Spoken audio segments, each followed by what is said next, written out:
practically every one of the top 40 records being played on every radio station in the United States is a communication to the children to take a trip, to cop out, to groove. The psychedelic jackets on the record albums have their own hidden symbols and messages. Special question.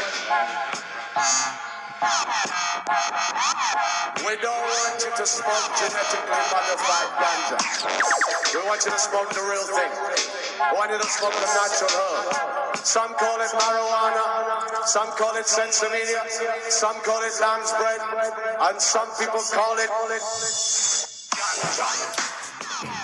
ganja. Welcome to another edition of the Adam Dunn Show. I am your host, Adam Dunn, and we are joined in the studio by human beings this week. Oh yeah. Yeah, we got a living, breathing human right next to me. I got my buddy Mario in from Canada, coming in to check out the scene here in Colorado. We did a little tour the other day of a few facilities, pretty awesome stuff, some hemp fields, things like that. Those beautiful things that are extra beautiful when you're on a holiday. Hey, I don't need my glasses anymore. Oh, yeah. I can pretend like I can see now. And I got MTI on the wheel, back on Wheels of Steel. Here he is. That's why we're sort of on time. We actually have sound. We actually have visual. We have everything. It's all working. Oh, yeah. There's no crazy feedback. How are we going to do the show without crazy feedback? I know. Everybody's going to be like, dude, this is not the Adam Dunn Show that I'm used to. Sounds right. And later, in a little while, we're going to have the infamous foe20 telling us all of his crazy stories in the big house. I'm ready for the big update. House. Yeah. Where the shit went down. It did. But it's great to hear that he's out and about, free as a bird. Well, at least we'll find out. Who knows? Maybe he's got like 4 bracelets, maybe have 4 ankle things on. Who knows, man? 3's not enough. Need 4 for foe20. To contain the foe20. To contain all that 420. Yeah, man. Or maybe on the wrist or something. Like, like a superhero. And I think James is going to call in at some point. Nice. Mr. James Bean, man on the scene. Had a couple of different potential breeders coming on board today. We don't know. You never know. Could happen. We could have just some magic out of nowhere. Also want to thank Adam from coming through the other week with the Space Cannon, which now I only have a picture of, because when I went to New York, I got mobbed for it. People wanted it so bad that I was like, all right, before I leave, like on the last 10 minutes before I left, just sold it to my Uber driver, basically. Oh, really? Yeah. So. Cool. It makes sense, you know. Yeah, like, man. Totally. Pretty much like, hey, you like it? Good. There you go. But he's a friendly guy, so he's not like. Gotcha. I gotcha. Yeah, it wasn't like I didn't know the Uber. I actually knew him. But yeah, couldn't leave town without it. So I will be getting more. But if you want to experience the cannon, yeah, we got a code for you guys. The code is Sagemaster. And it was $150 off last week. Now it's only $100 off. You missed your opportunity for that 2-for-1 deal, but $100 off, it's not bad. So, still quite a decent. What? It's 33% off. You think about numbers now? No. I'm. You calculating like that was all I wrong? thought it was Adam Dunn was the code. No. And then, okay. All right. Sagemaster is okay. the code Cool. for the $100 off. All one word? Mm-hmm. And I tell you, though, on the road, the thing is a dream. Mostly because of the adjustable temperature that actually works for once, because that's always been like my thing. A lot of them have it, but it's like the difference between not working at all, kind of working, and working too good and burning it up. So it's very hard to adjust in between. This one is actually like whatever you set it at, as you're putting pressure on it, it's like adjusting with it. So it didn't look very complicated, but it was a very good piece of kit, I have to say. Nice. Thank you, Dave Weiner. Did you use it with water? I'm just curious. Oh, yeah, always. You used it with water? Always water, always water. It was very easy once you got used to it, because obviously the first time when you don't even know what's up and what's down, and that pulling out, that's the key. Right, totally, dude. If you do buy one, number one mistake you'll make, twist. If anything, is you'll cover up the You'll cover up the carb, and that'll create a vacuum. And as you pull it off, it'll suck the water and pull it down into your piece. And it doesn't even matter. It fucking powers right through that like it ain't nothing. It's not like it hurts it or anything. Right. Okay. I was wondering that too. Now you flick it off, cook it off. Yeah. Good to go. Oh, okay. You're fine. Cool. But in general, that's the rookie mistake that you'll do with that thing. But awesome little thing. I was super impressed. Yeah, for traveling, that's because the thing is, I usually travel with my rig, and then I can't take the torch. Right. So you end up buying torches everywhere. Right. Like the torch guys love TSA. Like they might be even they work together. It might be, probably, it's dude. Torch something association That's is so really lame, what TSA is. Yeah, but I always have to either order a torch to my friend's house wherever I'm staying, or like if they don't have one, or like well, the thing is, and I used to put a big fucking sticker on it that said empty for TSA. I tried to do that too and then last year. And I opened it up and make sure it is empty and left it. And then it didn't get taken a few times, but then that's funny. They definitely don't seem to like it. Because you told me that story, and I went to Vegas last year, and I tried to do that. Yeah. I put a little stick, and they laughed at me, and they took it out. You can't take this. You tried to take it on a carry-on? Yeah. Oh yeah, you're fucked. I mean, you can maybe get away with it on underneath. Oh, you did it in. Oh, you checked your bag. Checked my bag with the torch with the empty sticker on it. Figured if if they do check. If they check, they're like, yeah, it's a fucking empty piece of thing. It's not like it's a bomb. Gotcha. That was me being stupid. The fucking torture we have to go through. Right? To do to do our incredibly expensive, overpriced, it's such like white guy problems, isn't it? Right? It's like, right. Oh man, I gotta buy a torch. But then you gotta buy a shitty torch because that's the thing. You don't want to buy a brand new blazer everywhere unless you're gonna go back there every time. And if you're with your friend though, that's a good deal. Those Bed Bath & Beyond torches, I'm telling you, man. They love us too. They're fat, they're cheap, and they work, man. Bed Bath & Beyond. Did you see I saw recently somebody had posted a picture with, I think it was Costco, and it was totes, Fiskars, and the metal or the plastic fucking tubs, all lined up on the end rack. Like that's they know what's funny, up. dude. They know what's up. They're like, come in, you buy 20 bags, 10 totes, and 40 scissors. You know what I mean?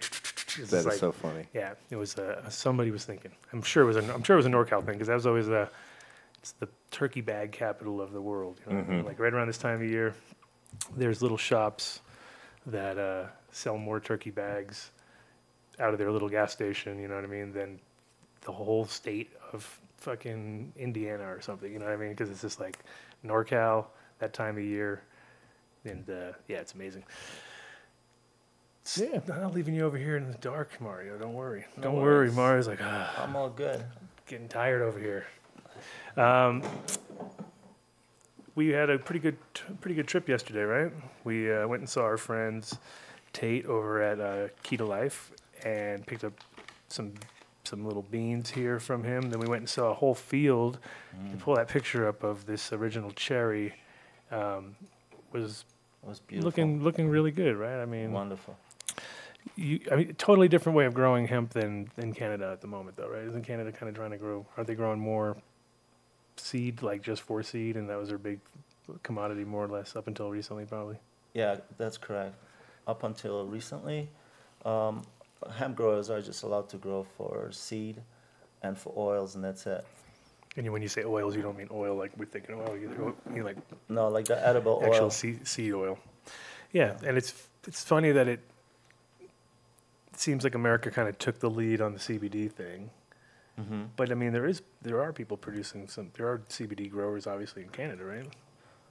Well, yeah, the big licensed facilities that are allowed to grow it, and soon even farmers that have hemp that are just doing oil and seeds will be permitted to acquire a license from Health Canada and extract CBD.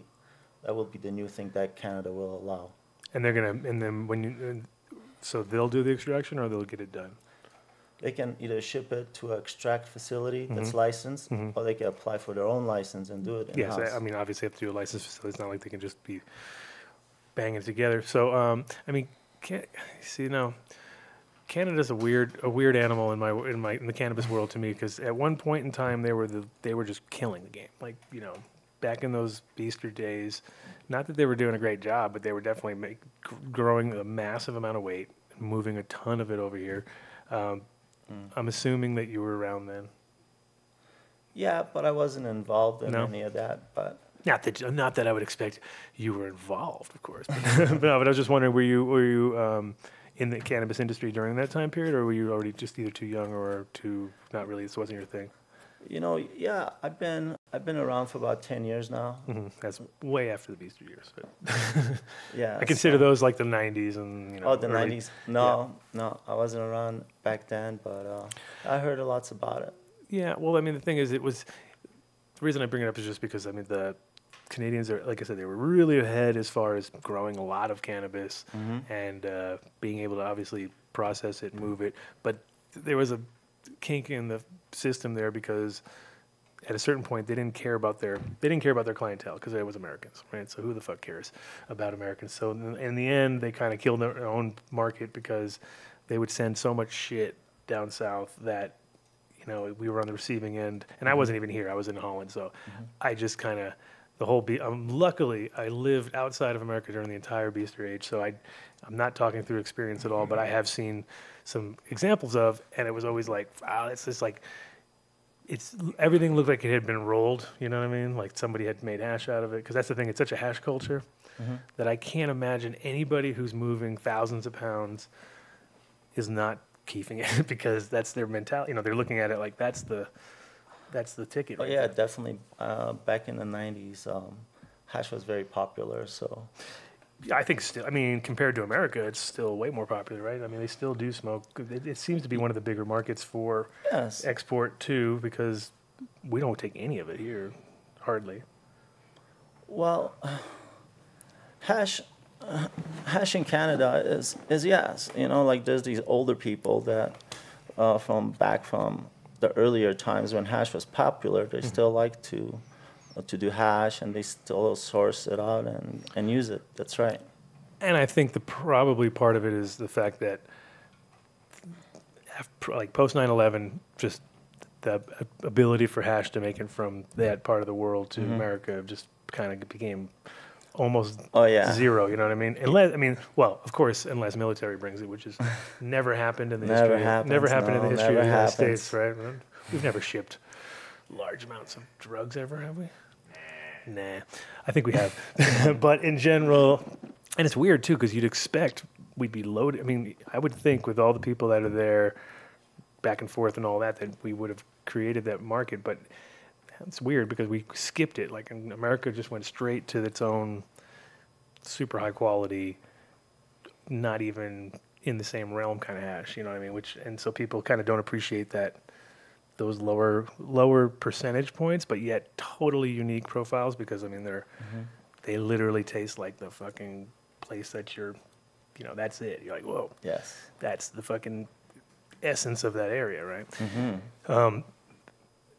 And then funny enough, when you see like enough indoor grows and outdoor grows and greenhouse grows, you start to notice that there's a flavor of wherever it's grown is always imparted into the product, right? So if it's grown in a so-called sterile environment or whatever, it's almost like, you get super high from that stuff because it's very strong a lot of times, but it's not necessarily, there's nowhere to hang on to, And then you get stuff that's grown in a greenhouse, and it's like looks like indoor, but it doesn't quite have the same bang for the buck, but it's also partially got more microbial life and bacterial life and things like that because of where it's at. And then you get outdoors and you're in the fucking wild, and there's all sorts of interaction between things going on. So there's a lot of tiny details that most people don't really kind of think about, because they're just thinking like, how much does it cost? That's pretty much the number one concern, price.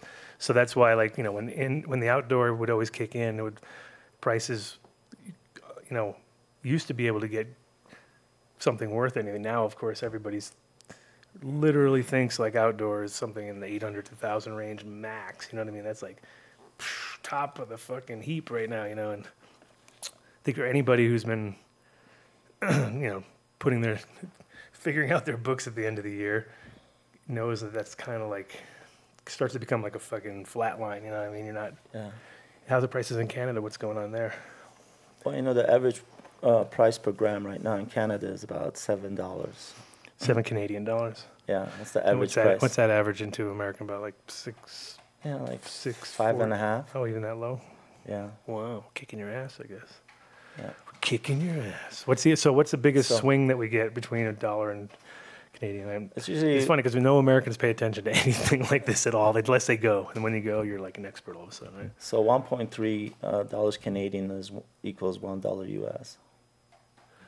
Okay. On an average. And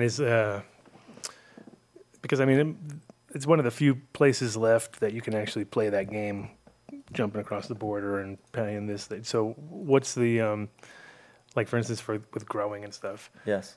Is it more expensive or less expensive there for just the baseline of like an operation 100? Say you have 100 lighter on each side of the border. What do you think your difference would be?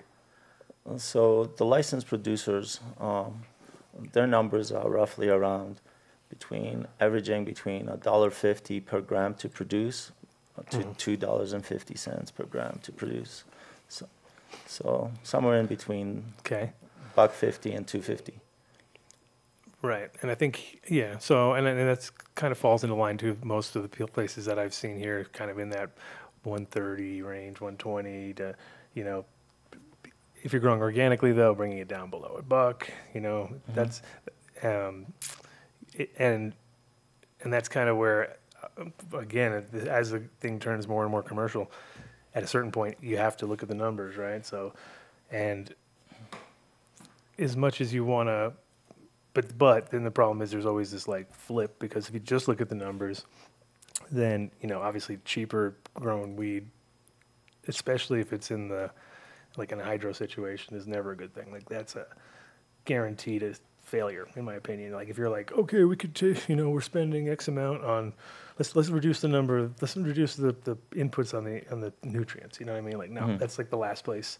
Yeah, for sure. But at the same time, when you're growing organically, you're not thinking along those same lines because you've done all your work already. You know what I mean? And now you're just letting it do its thing, and then. Because when we had Dragonfly Earth Medicine on the show, like their numbers were ridiculous. What were they talking? They were like $50 a pound or something like that. When I was seeing $5 a pound, I think it was, wasn't it? Yeah, it was something insane like that. Like $5 per pound. Right. You know what I mean? So I was like, okay, now Wow. you know what I mean? Yeah. Of course. Was that a greenhouse operation? I don't know if it was full sun or. I'm sorry, I don't exactly remember. Is that foe20 already? Can't wait.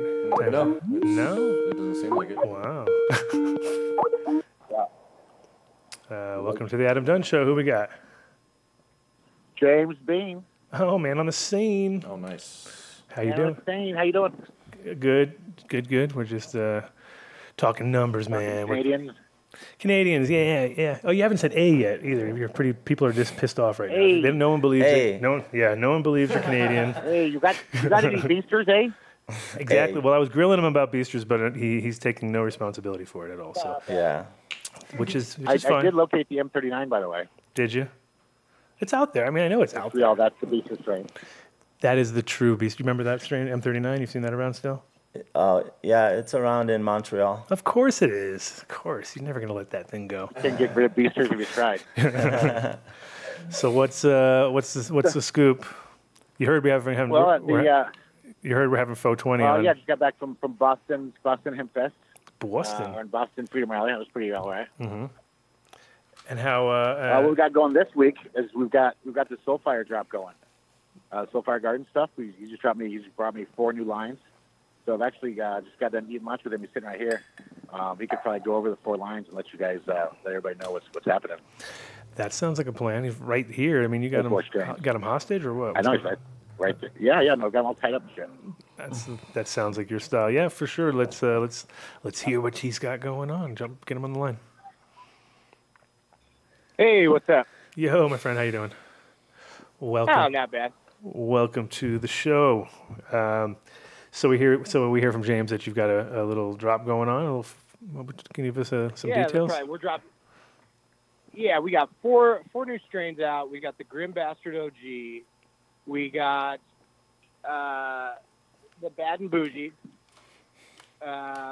We got. Hold on, I'm a little stoned right now. Never happens on the what show. else we got? Never happens. All right. Tell us about the ones you just told us about first, and while you're pulling up whatever you're pulling up. Right. So the Grim Bastard OG, I used my Black Banana male with the Biker V2, and that one we tested it. We grew out a whole bunch of them. Came out with just super sweet, gassy, frosty purple OG. So that one right there is just off the top one of my favorites. Just the way that it grows, like just golf balls everywhere, and the funk on it. I mean, I love it. Yeah, it's good because now people don't have plant count limits and things like that. So it's those kind of plants are nice on sea green. It sounds like a nice little carpet of nugs. No. You know what I mean? Yeah, I can barely hear you. We're sitting by the road here. Oh yeah. So that one, the Grim Bastard, a whole bunch of purple, just that OG funk. The Bad and Bougie, that one is a more chem dominant strain. It's a crazy story on that. Like, yeah. So that one, I got this cut from a buddy who ran it over to my house, and it was just dead. And his friend bred it, and he had died. It was the only thing he had left from him. He brought it over, and he was like, Soulfire, can you save this? Can you save this cut for me? And I was like, you know what? I'm going to try. It took me forever, 3 months to bring this thing back to life. Then we grew it out, and we were like, this thing is so chemy and funky, I got to use it. So we put that in the cross with the Black Banana, and I was like, we'll see how it comes out. And it was just funky. We entered it in Michigan. We didn't place. It just, the flowers we entered were organically done, like completely organically done. And I was competing against my buddy Mike there. So he took.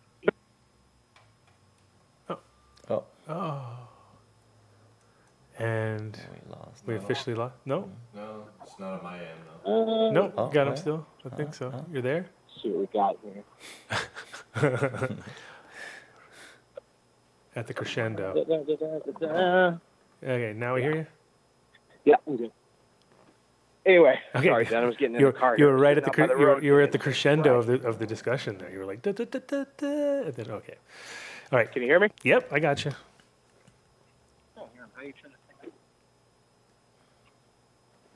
It's on James's end. We know that. 100%. James, how come he's always got? Hey, no, I'm with you. Got it. I'm here. I hear you. I hear you. There we go. Booyah. So Lonnie was just saying. You got it. Yeah. Okay.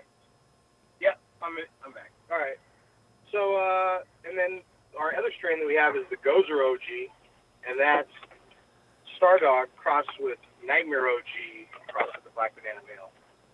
And I mean, this one, I don't know. We'll figure that out. We got Super Frost, another purple one.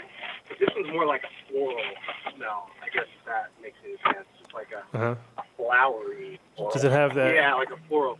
Does it have that Stardog sort of structure of the kind of like longer calyxes and stuff? This kind of like extra. You mean like foxtail-y?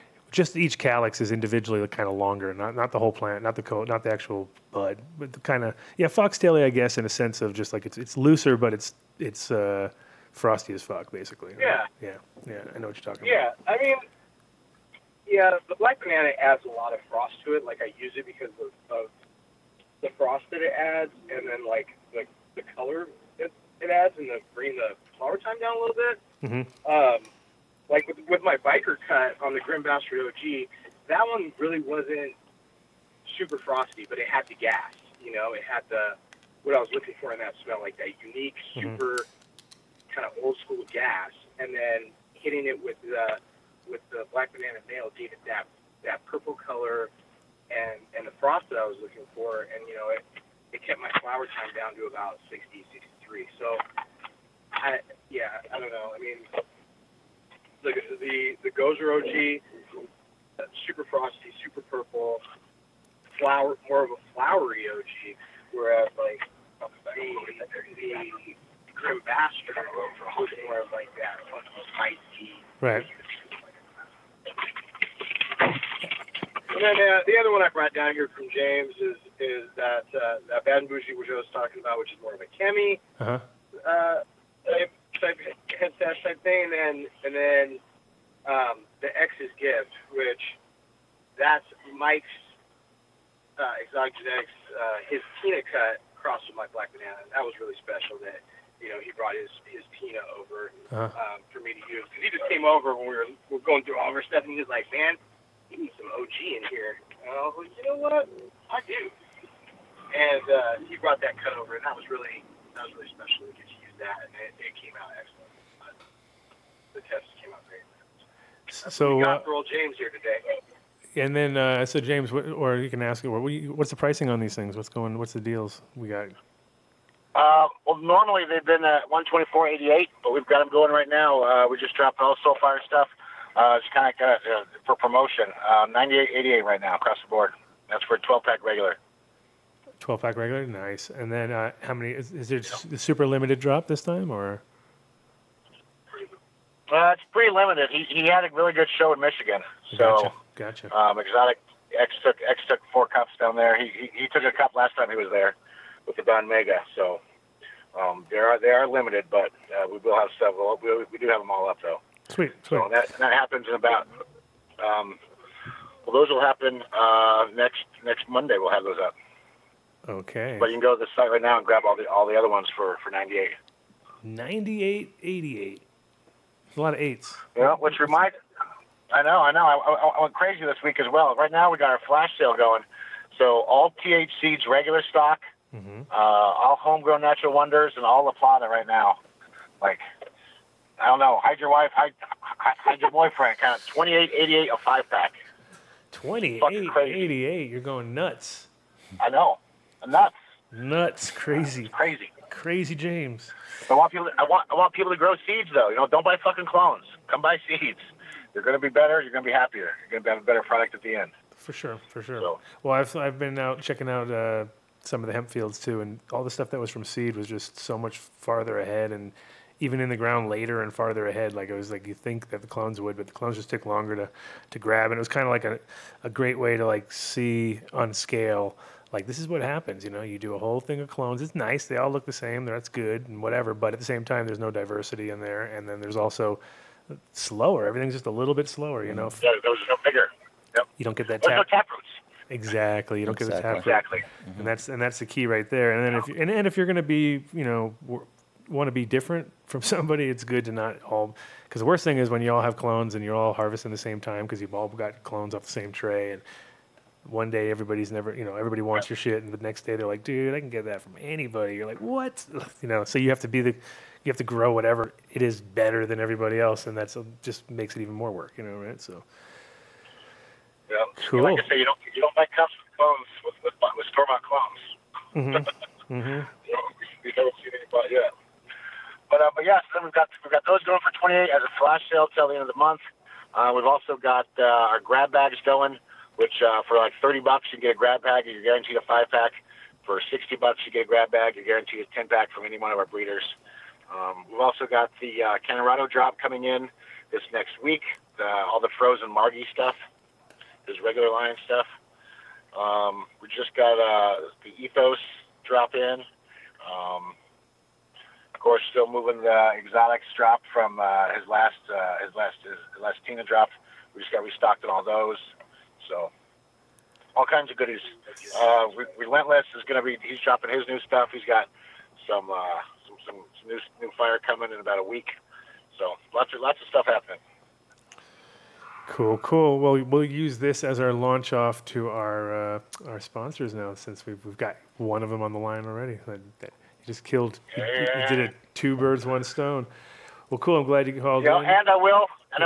And I will say that I am when I'm wrong, I can admit it, and I did some betting, and I found out I tracked Alien down, Alien Genetics, as far as I could get him, and he dodged me for a couple months. But I've talked with him, and it's of my belief. I still have to declare it was obsolete, but it's of my belief that the Alien Genetics is the Alien Genetics guy. So I may have said in the past that it wasn't him. I now have to retract that and eat the crow. I do believe it is him. I just got to get one more step, and I'll be able to make sure. But it's pretty awesome. I didn't know that we'd be able to find the guy that did the Starfighter and the Ewok and the Fruity Pebbles and all that shit. I thought he was gone. So well, there you go. You're investigating. So once again, James Bean, man on the scene, has found his victim. He did it. Yep. I like it. That's good to hear. Poor bastard. Yep. I know. Dragged another one. Oh, and I heard that Mr. Strawberry Fields did really well. Jerry Berry down in Boston. Jerry Berry? Crushed it, right? Didn't he? From Boston, he did pretty good, right? He did. He has a selection. We also have those on the site right now. Mm-hmm. The Strawberry Fields family, we just added those guys. So he's got a Diesel IBL, and he's got a Kush puppy. He's so funny. He says Kush. Oh yeah. You're like Kush puppy. Yeah. Well, it's kind of like slush puppy, or yeah. So you can it can be you know. Like, no, dude, it's Kush.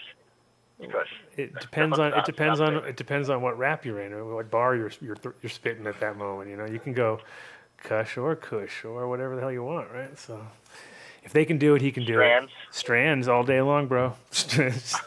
I think that should be the name of a seed company. Strands. Yeah, Strand Seeds. Strand Seeds. That's my new seed company, dude. Strand Seeds. That's good. Yeah. And do you remember something called the East Coast Elvis? I do actually. I never grew it or seen it growing, but I heard a lot about it actually. Cool. Well, I've got that in my sights as we speak, so I'll be nailing that down. Nice. And what about the PIF? Everybody wants the PIF. I was just in New York. That's all they want to talk. That's all people talk about. Has this been figured out yet? What did we decide that was? PIF is really what? Isn't it's a? Well, it's definitely a haze, but it's a. I mean, it's got a little more of a. It's a little different than Pure Neville's. You know what I mean? Neville's has got more sandalwood kind of undertones and stuff. That one's got more like kind of. I wouldn't say basement funk to a point of. It's not that bad, but it's something like that. You know what I mean? It's got this weird, almost cat pissy kind of top end thing that you're like, ugh, like which is what everyone loves, because if you love it, you love it, and if you don't, you don't. That's the way it is. I'm currently working on this new breeder he's laying claims that he's breeding with a cat piss female, and he's got an old Betsy female. An old Betsy's one of my favorite crosses back in the day. She's just a chunky bitch. So, I'm quite interested in that one. Dude, you're going to get us in trouble. Yeah. Start talking about women that way on the show. Jesus. I like the ones that, I don't like, it's like cookies. It's too finicky. It's like a high school girlfriend. She's just going to fucking sit there and eat a salad, not really do anything, you know? Yeah. I like the girls who just want to sit there and fucking eat at the buffet, just sit in the sun all day, just suck it up. Like, power food. Yeah, that's what you're looking for? Okay, I got you. Now we know. Now we know. 97 Super Silver Haze. Mm-hmm. Yeah, you don't want the high maintenance kind of girl, you know. That's tough. No. That's not me at least. I'm too busy. You're too high maintenance yourself. That's the problem. Yes, sir. True. All right. Well, thanks. All right, guys. Well, thank you very much. Yeah. So thanks for checking in, and we will see you soon. Thanks, boss. Have a good day. All right. Peace. That happened. You're still on the phone. Yeah. There you go. Yeah. Whatever. It's great. No. Yeah. That's it. He would have stayed on all day probably. Oh yeah. Oh yeah, for sure. Yeah, and that's a guy you need to keep. Seedsherenow.com. That was the guy that was there. He's the man. So I don't know about the Canada deal though. I don't know if he sent it. I don't think he sent it to Canada. You have to get somebody on the other side if you want any action. So I don't think I think Canada is one of those ones where you're like, nah, it's out of our jurisdiction slightly. So I didn't know. I don't. Yeah, it's coming though, because Tilray. Yeah, I mean, you guys are only mail, right? Tell us about how that all works, because that's kind of crazy, in my opinion. But so the actual, when people buy from shops, most people are just ordering it online, right? Right now, yes. But with the new model, we're going to have online sales. For example, Shoppers Drug Mart, the largest pharmacy chain in Canada, has applied for the distribution license, and they plan on selling products online. So that's like the Walgreens of Canada, basically. So there you go. Yeah. Taking all the fun out of everything, really, right out of the gate. Like, let's make this as boring and lame as possible. But it's not for flowers, right? We're not. Are these for flowers too, or? No, I You're think talking about seeds, right? I think they're more focused on oils, not okay. flowers. I don't think a What are you pharmacy. thinking about? I thought you guys were talking about selling seeds. I know. Earlier I was, and I jumped. okay, See, my bad. I did one of these like shifty things. I that didn't you go do with you. during discussions where you just go like, "Fuck it, I'm over with that." Okay, no, we're there. All right. that was a Seeds Here Now hype, which we're Okay. going to continue. We're going to have to go through our full spectrum of sponsors in a second. I'm ready when you are. Okay, so we're going to do our sponsors first. So Okay. they can relax, and then we'll talk about that because I think that's interesting. The whole idea that their model is exactly the opposite of our model, which is but also size I think comes into play, distances and whatever, So like we can just pop down. Gotcha. Even though we have far distances, I think Canada has retarded distances, right? Like as far as like, Oh, got to get down to this thing. Oh, it's only 600 miles away. It's like 2 days driving 2 days of driving just to get out of the province. Yeah, so forget about it. All right, let's do our sponsors. Straight out of the gate, we're going New Millennium. I was just over checking out, but Bo was out of town. Those guys were all out of town, but did go swing by at Chlorophyll, which is like, the kind of the home of New Millennium. And New Millennium, great nutrient line if you're any size, small grower, big grower, large operation. Seen some beautiful things going on in Maryland and a couple other states where they're just doing the whole line and crushing it. So again, really easy to use based on the seasons, which makes life a lot more easy because you're kind of like, I think everyone knows how seasons work. So you're kind of like, hey, where are we in now? Summer? All right. I think we got to go to fall next, right? No, go to winter. Because that's the way. No, you go to fall for it. Anyway, so it's very logical, which is nice. And also, you're talking about using products at the right time, not just generally blanketing, So you use a lot less. It's kind of pinpoints very specific time periods when your plants are in their phases, which I like also. So you kind of be able to hone in a little bit. And again, my mom loves it. So there you go. That's it. Mom loves it. Mother approved, official. You can go online to newmillenniumnutrients.com. Is it New Millennium? Yeah. Yeah. Newmillenniumnutrients.com. It is. It's been 2 weeks in my brain. Like, whoa. Newmillenniumnutrients.com. Check out they have a store finder. They also have a calculator so you can figure out how much nutes you would need. And if you contact them direct, tell them you heard about us on the show. I'm sure they'll send you out a sample pack, get you hooked. That's how we do it around here. Just gonna give them that first little taste. Check this out. Ooh, that works really well. But you can also just take, like, I think the last couple of shows I went to that couple of wins too. There had been a bunch of wins lately. Sage and Sour one around the corner here when they had that cup, that Growers Cup we went to. Oh yeah. Remember? That was New Millennium. That's right. And then a few other ones I've heard about recently. So it's winning cups. I mean, the thing I like about it too is it retains the right flavor. Doesn't cover the flavor. It just kind of gets it out of the plant. So check them out. And yeah. But if not, if you just want to just get high and hang out and be a sloth and lay around on the couch, watch TV, then you got to go to our next guys at Incredibles. Oh yeah. Incredibles edibles, best edibles here in Colorado, now all over the place. Huge line. I mean, you could get into your bath with your CBD bath bomb. And do they make a THC one? I'm not sure. Just look. That'd be interesting. THC bath bombs. But in general, they have just an excellent line of products, super consistent. Candy's off the fucking chain. I mean, there are too many flavors to list, and I think that's the seasonal one, the peach one they're doing right now, right? They got the peach, new peachy one or something. Yeah, there's the peach. I think it's peach dream.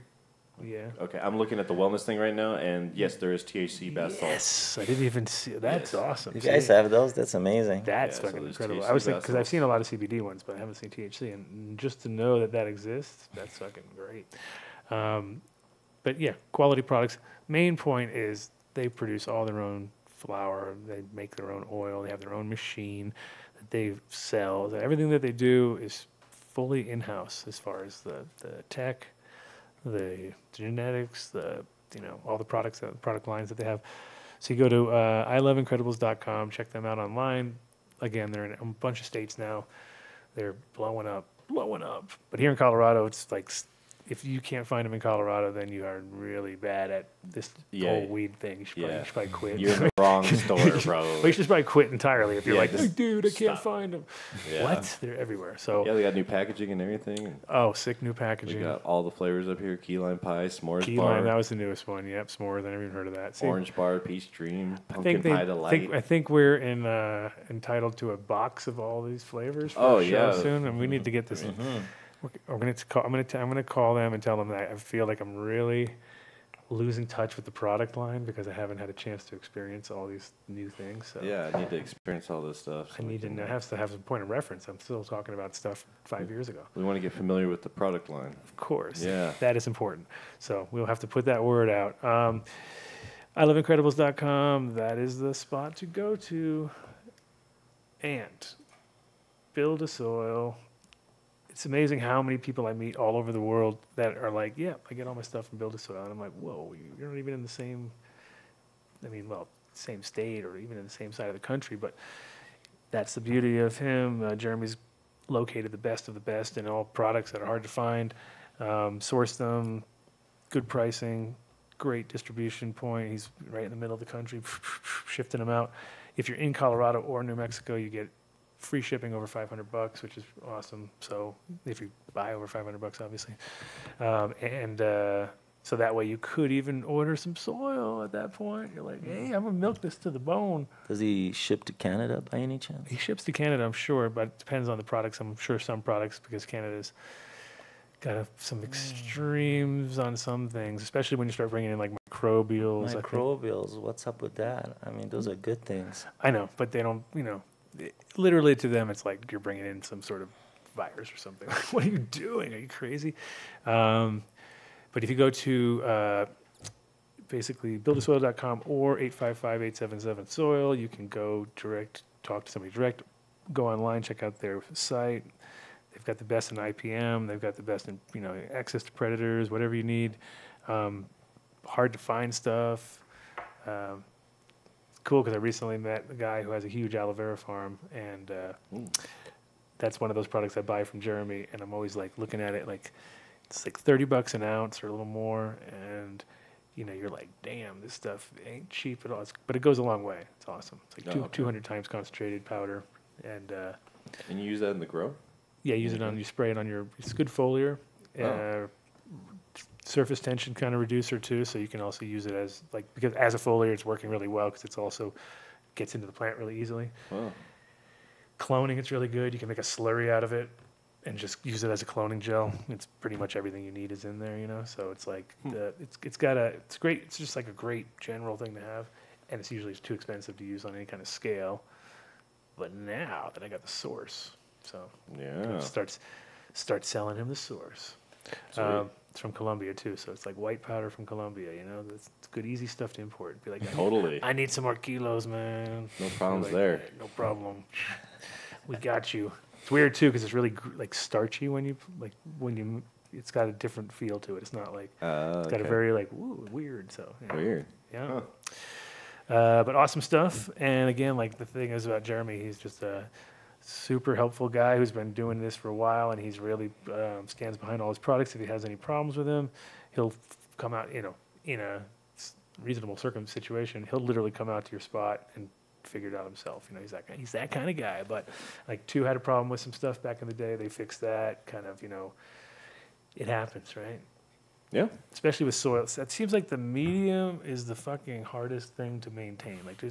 All the other nutrients are really kind of pretty stable and easy to work with.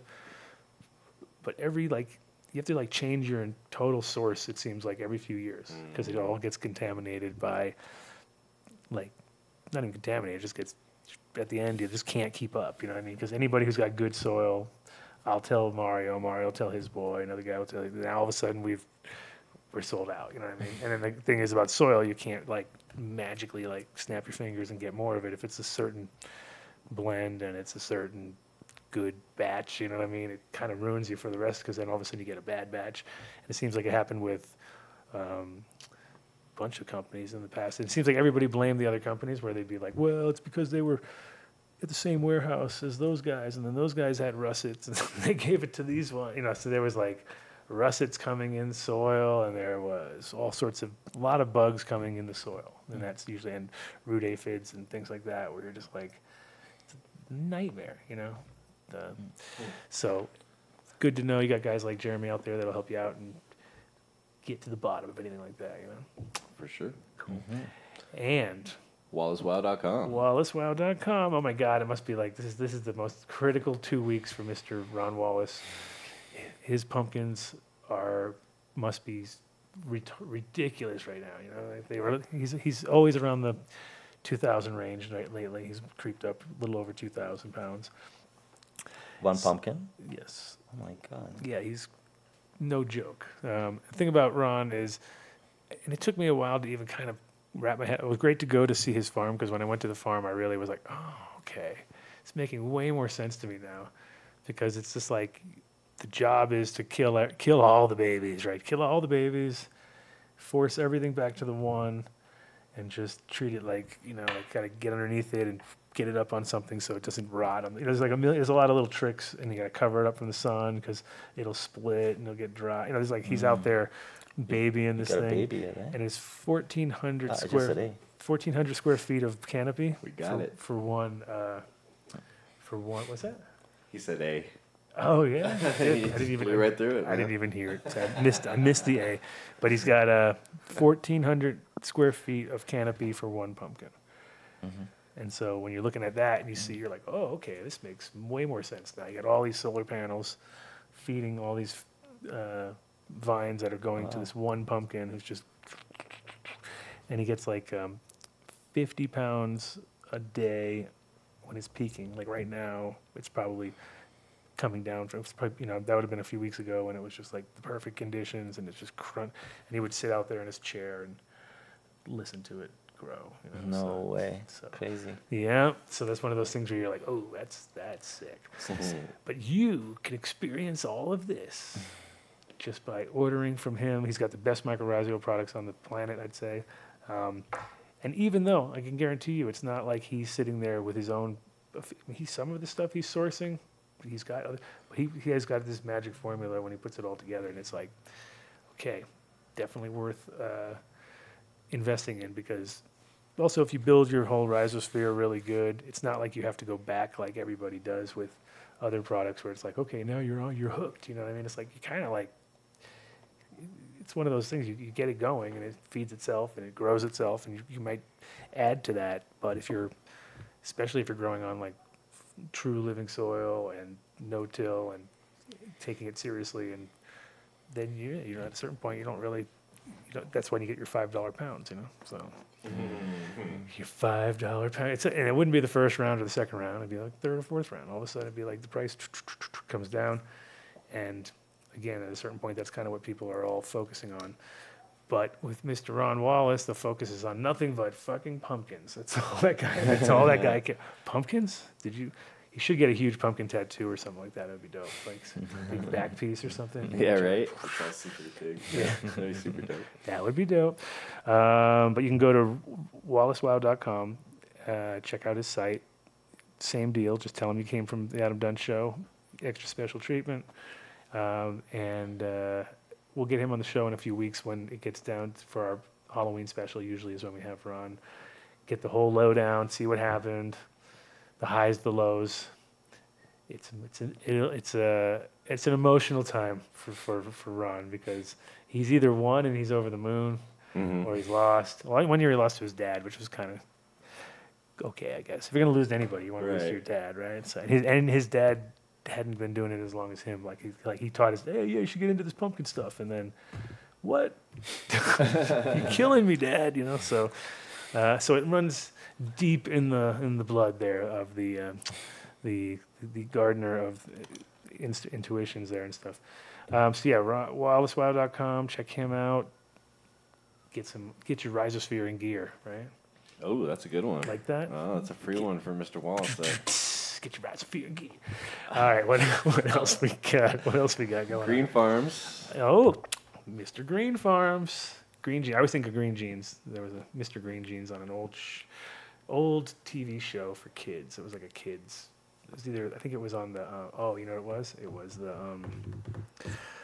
Captain Kangaroo. Oh. I'm talking old school. Wow. Yeah, it's way before. That's crazy. It's pre-Transformers. Totally. like 30 years before Transformers. Like I caught it in syndication, maybe. 40 years, maybe. Yeah, Captain Kangaroo had a character called Mr. Green Jeans. All that shit's so weird. He was so tripped. They were all tripping balls. Yeah, dude. Those older children's shows are kind of strange. I mean, I think all children's shows are weird too. Because if you watch new ones, you're like, wait a minute, because they don't think anybody's in the room or something. Like they're just, okay, everyone's gone. Now let's talk weird shit to your kids, and you're like, dude, that is inappropriate. Yeah. There's a lot of inappropriate stuff going on. But what was that? Oh, Mr. Green Farms. Green Farms. JW from Green Farms on the show. I have them on a couple of next few weeks too, because they got tons of stuff going on. Buffalo being one of them. They took over that company and really have taken it to the next level. They've got soilless mediums out now. They've got a bunch of they're kind of diversifying that line, which is awesome. But they're also got a whole other range of products, and they've also got a dispensary in Colorado Springs. It's medical only, so if you're here in Colorado and you have a medical license and you happen to be in the Springs, you need to look them up. It's an amazing little shop. It's small, but it's so well put together. It's one of those ones when you go there, you're like, it's funny because it's in a little strip mall, like many are, right? And it's like you come in and I think there's like a tarot card reading, a tattoo shop, his shop, and it's like very predictable, you know what I mean? It's like this is exactly what you'd expect in the same thing. Yeah. And all the other ones don't really look so great, and then you go in his thing and you're like, you walk in, you're like, doesn't even feel like you're in the same place at all. It's like well put, Sure. Very Coloradan vibed. Cool. Beetle Kill. Yeah. The classic stuff, but done really well. And awesome. And all their latest drop, if you have a medical, you need to pick this up because they 100% organic, no pesticides, no nothing extra added at all, completely grown, no-till, amazing, like super high terp profile on it. They're getting back the test results. I'll have them come on the show hopefully in the next week or so and bring some of those on because they were like, the terp count was super high. Really? And just knowing that it's literally, I mean, when I went to his place about a month and a half ago when they were first kind of kicking in, proper cover crop, everything. He had crystals in every plant. I was like, you guys are taking it to the next level. Crystals on every pot, nice. Boom, crystal. I was like, Power crystal, man. Power crystals, it worked. No. The weed came out great. So if you are in the area, that would be a definite go-to situation, I would say. But you can also follow them online. They're greenfarmsco.com. No, greenfarms.co. Oh, greenfarms.co. Okay, boom. Even better. And they're also really into education, getting people on the whole idea of organic growing, which, lo and behold, is sort of our thing here, what we like. Mm-hmm. And so if you go check them out online, you can also link up. And if you're here in Colorado, they also have a grow shop, which is not Green Farms, but I think it maybe it is going to be Green Farms. Who knows? Yeah, I think it is. Green Farms Feed and Seed. That's what it's called. Yeah, that's right here at the bottom. Green Farms Feed and Seed. So it used to be called Victory. So if you go up and you see the name Victory on the backside, don't be scared. All right. It's totally opposite too. It's Victory Hydroponics is what it used to be, and now it's going to be like an organic vibed out spot. So cool. Very good though. Great for anything local here that you might need in that organic line, and we'll get them on the show in the next couple weeks too. Perfect. And seedsherenow.com. Seedsherenow.com. We had them on earlier. You know who they are. It's James Bean, man on the scene, getting double down on his promo today. So, that is your one-stop shop for 30-plus breeders, all super, vetted in the sense of they were all been in the industry for a while and or just crushing it cup-wise and event-wise. So no one's allowed in the stable unless they've proven themselves. Mm-hmm. And go to seedaholics.com, which is a side deal from them, and you can pick up lost packs, last packs, charity deals, which are 100% goes to the charity, so it's all worth it for whoever. Your money goes to a good cause for real instead of like 5% of your cash. That's seedaholics.com. check them out. Also, don't want to forget my boys over in Barcelona, Treasure, Tresur. You look them up, Treasure Barcelona on Facebook.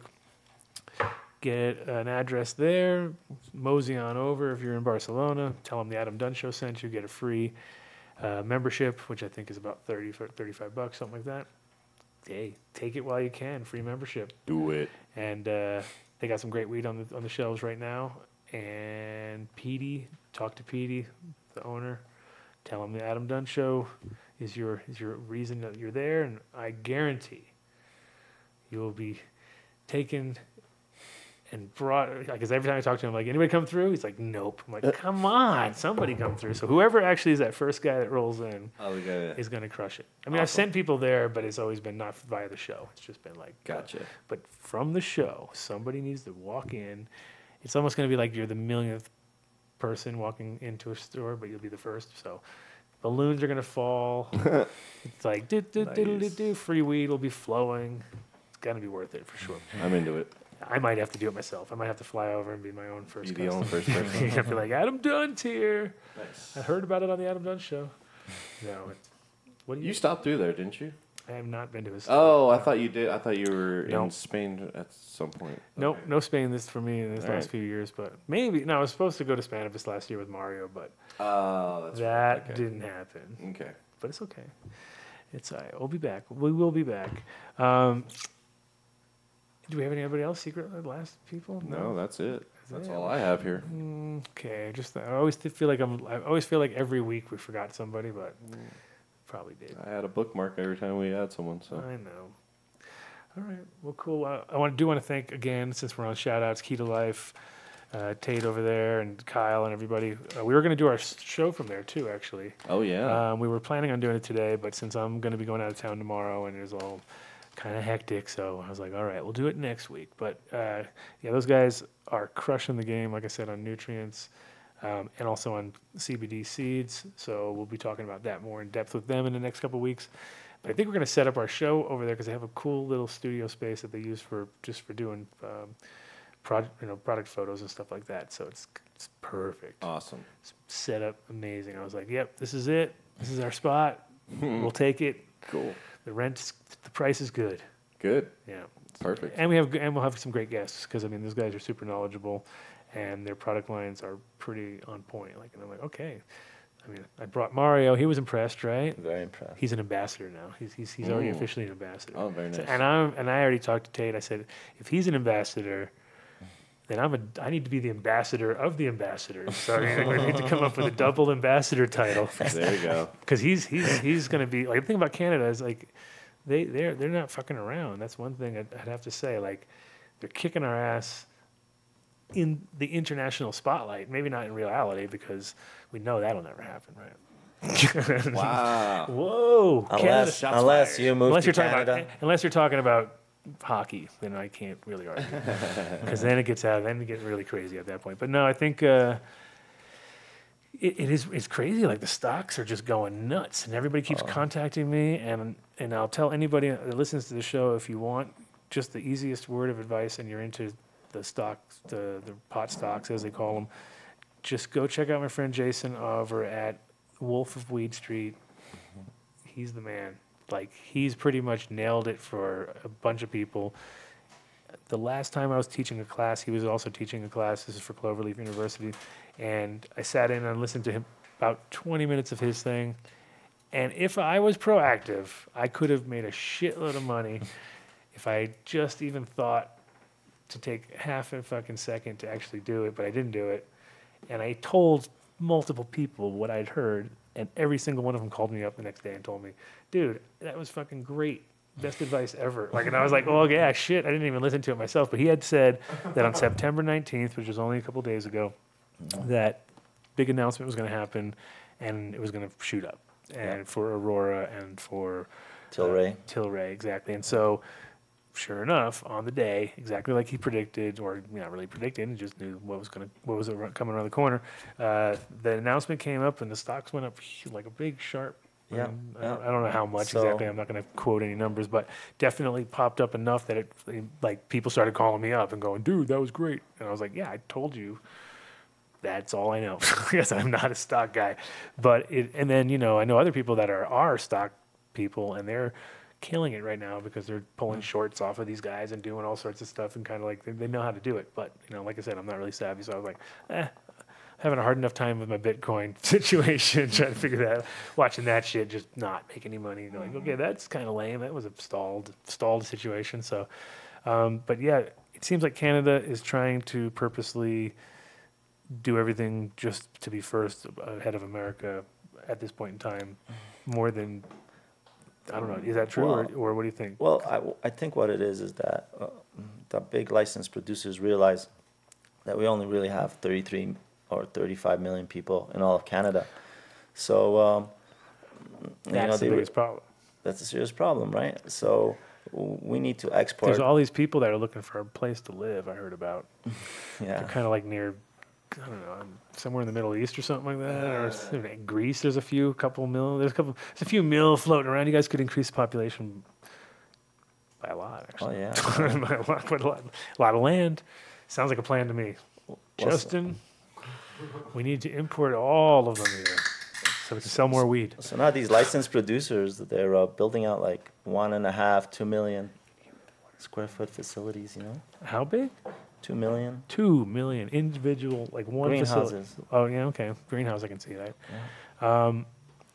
Yeah, I mean it's again. So you start looking at that. So that's like, if you had, say, you have 35 of those guys total, and they're all doing millions each, and we only have 35 million people, and that means like every cycle is like a year's worth of weed for every individual in the entire country, right? If every single person smoked, which they don't.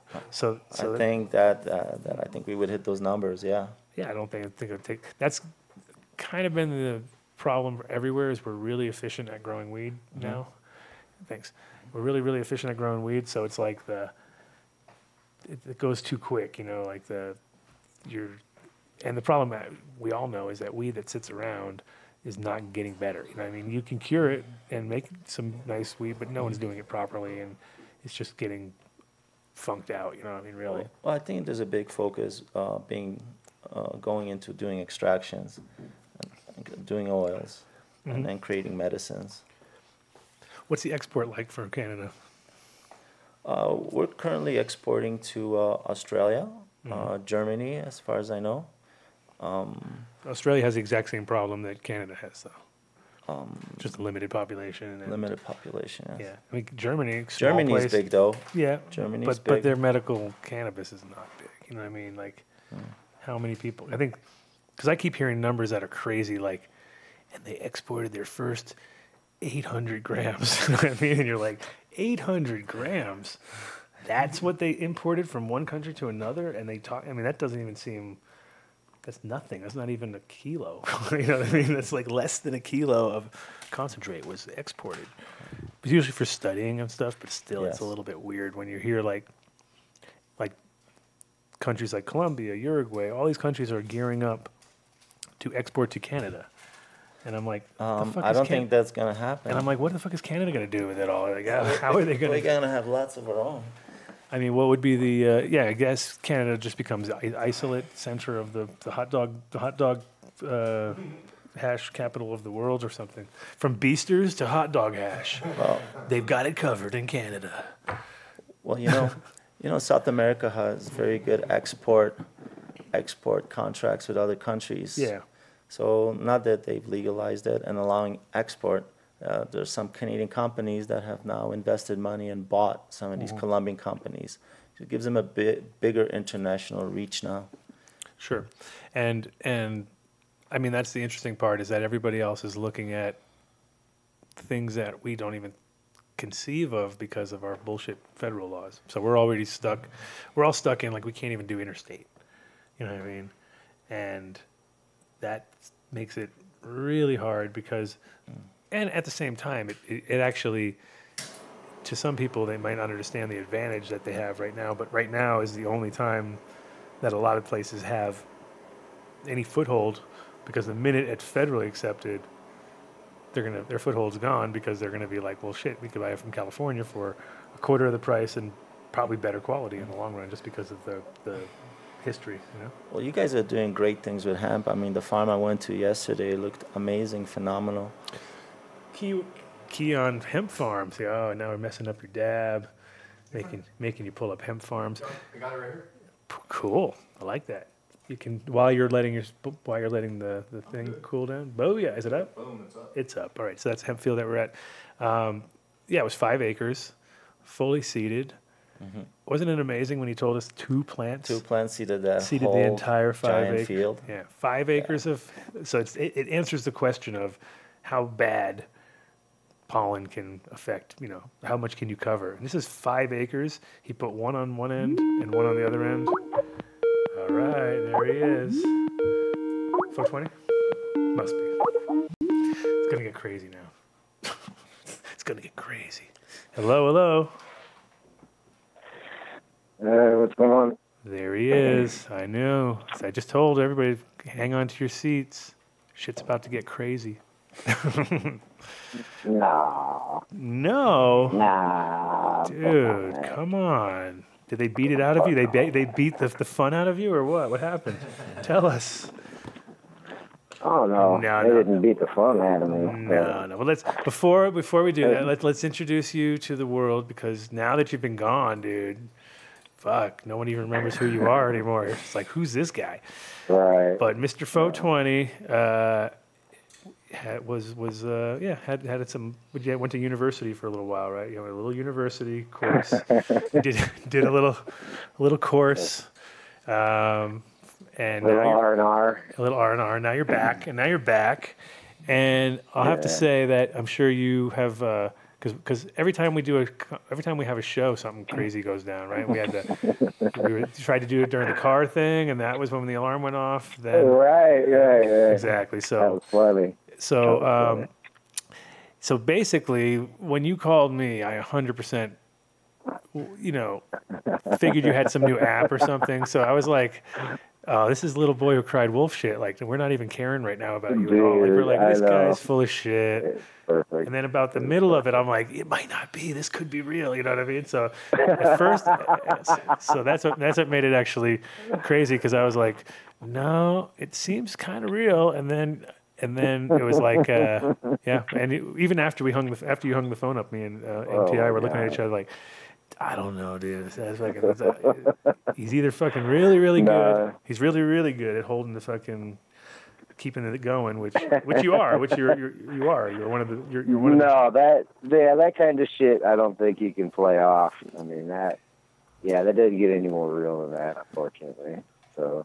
And so, is this over? Is this over, or you still have to go, and now it's over for the first part? No, that's the irony. Is a couple of weeks ago, I told you it was about turkey, and basically they shaved my turkey, fucked up, and it was crumbled. And I talked to the deli manager and got into it kind of verbally with him, and he kind of insulted me, and so I avoided him. And then that grew into other shit to the point where they banned me from the place, which is just ridiculous. And it ended up turning into the manager knew some cop that had a fucking testosterone issue and decided to fucking badger me about the whole situation. It was fucking ridiculous. So, yeah, they came after me pretty hard.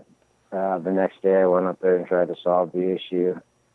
I mean, there still could be a case going, so, but just to kind of give you highlights, after that, they got me. I fucking went up there and tried to talk to the manager, and they're like, well, he's trespassing, so they snatched me up. And then, I tried to run from them, which didn't work out well.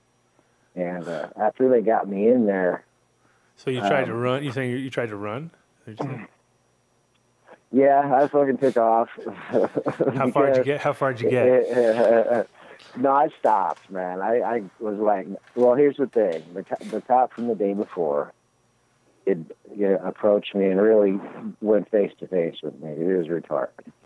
And so the next day when I went up there, the general manager wouldn't see me, so I went home. And when the officer showed up, I said, I need to see Officer Nielsen, because that's who it was about. And I said, he's the one that fucking was saying he's going to be waiting on my porch and all this other shit. So where is he at? And they're like, well, we just need you to come out. We're going to talk to you. I was like, all right, well, back off my porch, and we'll see about that. A couple minutes later, I was stupid enough to go out there, and, yeah, they weren't looking to talk. They were just, yeah, we don't know who you're talking about. We need to take you in, blah, blah, blah. I was like, slipped in between them. I was like, no, you need to get Officer Nielsen, because that's what this is all about, and it's pretty ridiculous. And it got pretty ridiculous. So they snatched me up and took me in there, and then when you go in on a resisting, which is pretty much what ended up happening, the other fucking Johnnies get all uppity. So needless to say, when they got me in there, they fucked me up good. They put me in wrist cuffs and ankle cuffs and pulled my arms up over my head and got me up into a cell and pulled my arms up, dropped me on my stomach, and some dude dropped his knee into my fucking ribs and broke 7 of those. And yeah, it was an interesting experience, needless to say. Crazy. And then and that was on the initial bringing you in on the initial charge, or that was after? Yep. No, that was right as it all happened. That was the end of June. And I was supposed to be moving out in July from my house and all this shit, dude. They all went sideways. So, yeah, pretty much after that, it went even worse to where they put me in max for like fucking 5 days for the final part of a 13-day lockdown. Because, yeah, the irony is after they kicked my ass, they charged me with it and said I was resisting on the inside, too. And so I wouldn't see the charges on my record because it was an inside situation, dude. It was that's so why I got the 5 days. Basically. That's why I got the 5 days. Basically. Oh no, it was 13 altogether. 13. It was just they started by putting me into a psych ward and stripped me naked, put me in a turtle suit. I think I told you about that, dude. I'll talk about it. It's fucking ridiculous. Yeah. It was fucked up, dude. It was pretty much like torture. They medicate you too? Did they give you some sort of crazy psych meds or something? No, that was the funny part is they wouldn't give me any medication to start. They basically detoxed me off of everything. And that was amusing and didn't go good. But, yeah, after all that, they started moving me around and fuck it. It was the same old shit. I ended up in, like I said, lockdown's a 2-man cell, and it's a lot. Actually, it sounds shitty, but max is where it's actually a little bit more passive and not really the inmates. You know, they're all uppity and shit because it's max. But the 2-man cells are a lot better than like being in the annex, which are like these mods. There's whole 20 people in each mod. Yeah, for sure. You just have a steel bed with a fucking pad on it, and you're just doing what you can to get by. But, dude, you wouldn't believe how, all right, well, this is how it goes. Did you find anybody who loved my show in there? Was there any big Adam Dunn Show fans? Like, dude, I love that show. There's a dude. No. Yeah, there's a dude. I shit you not. There's a dude from Colorado, and his name was Adam. And he's got a big nose, and he knows you. He was cool. He was in there for something stupid. He was in the vet mod, so he was the vet. Really? He did know about your show, and I told him about the old episodes. And told quite a few. Well, I called from there. Yeah, I know. I mean, fuck. There's probably a few people sitting around there. It's like, he's really fucking doing this shit? And I was like, yeah, fuck it. So, like, you know. So people, I'm sure you told a few people after the fact. I'm sure you told people after the fact what was there. So they're like, anybody. So, like I said, we have one fan in jail there. That's good to know. Good to know we have at least one guy. Yeah, and I got to give, like, I met some cool people in their Fitz and Marlin, and people actually grew up with other people and where I grew up in, and all kinds of new connections. Right?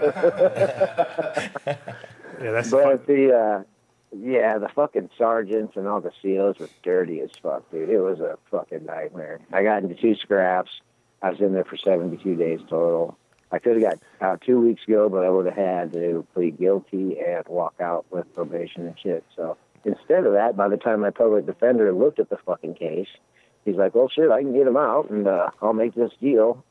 Because I was pretty much done with him, dude. I mean, fuck, 72 days into it, I'm like, getting pretty fucking antsy. Right. But, but I did a lot of artwork, dude, and I fucking hustled that, man. People doing fucking birthday cards and all kinds of shit for fucking hardcore dudes that are like, yeah, man, tell her, I want this one to say, I love you, bitch. And, you know, I was like, well, let's do, and I do like a heart. How about a heart? You'd be like, how about a heart? And then, oh, fuck that, I want bitch. Well, that's what I mean. I do like a heart with a flower on it, and it'd be a rose with like a stem that has a bunch of thorns on it, and wrap it around the heart so it's bleeding in case my heart's bleeding for you. So it came off kind of hardcore, but still, doable.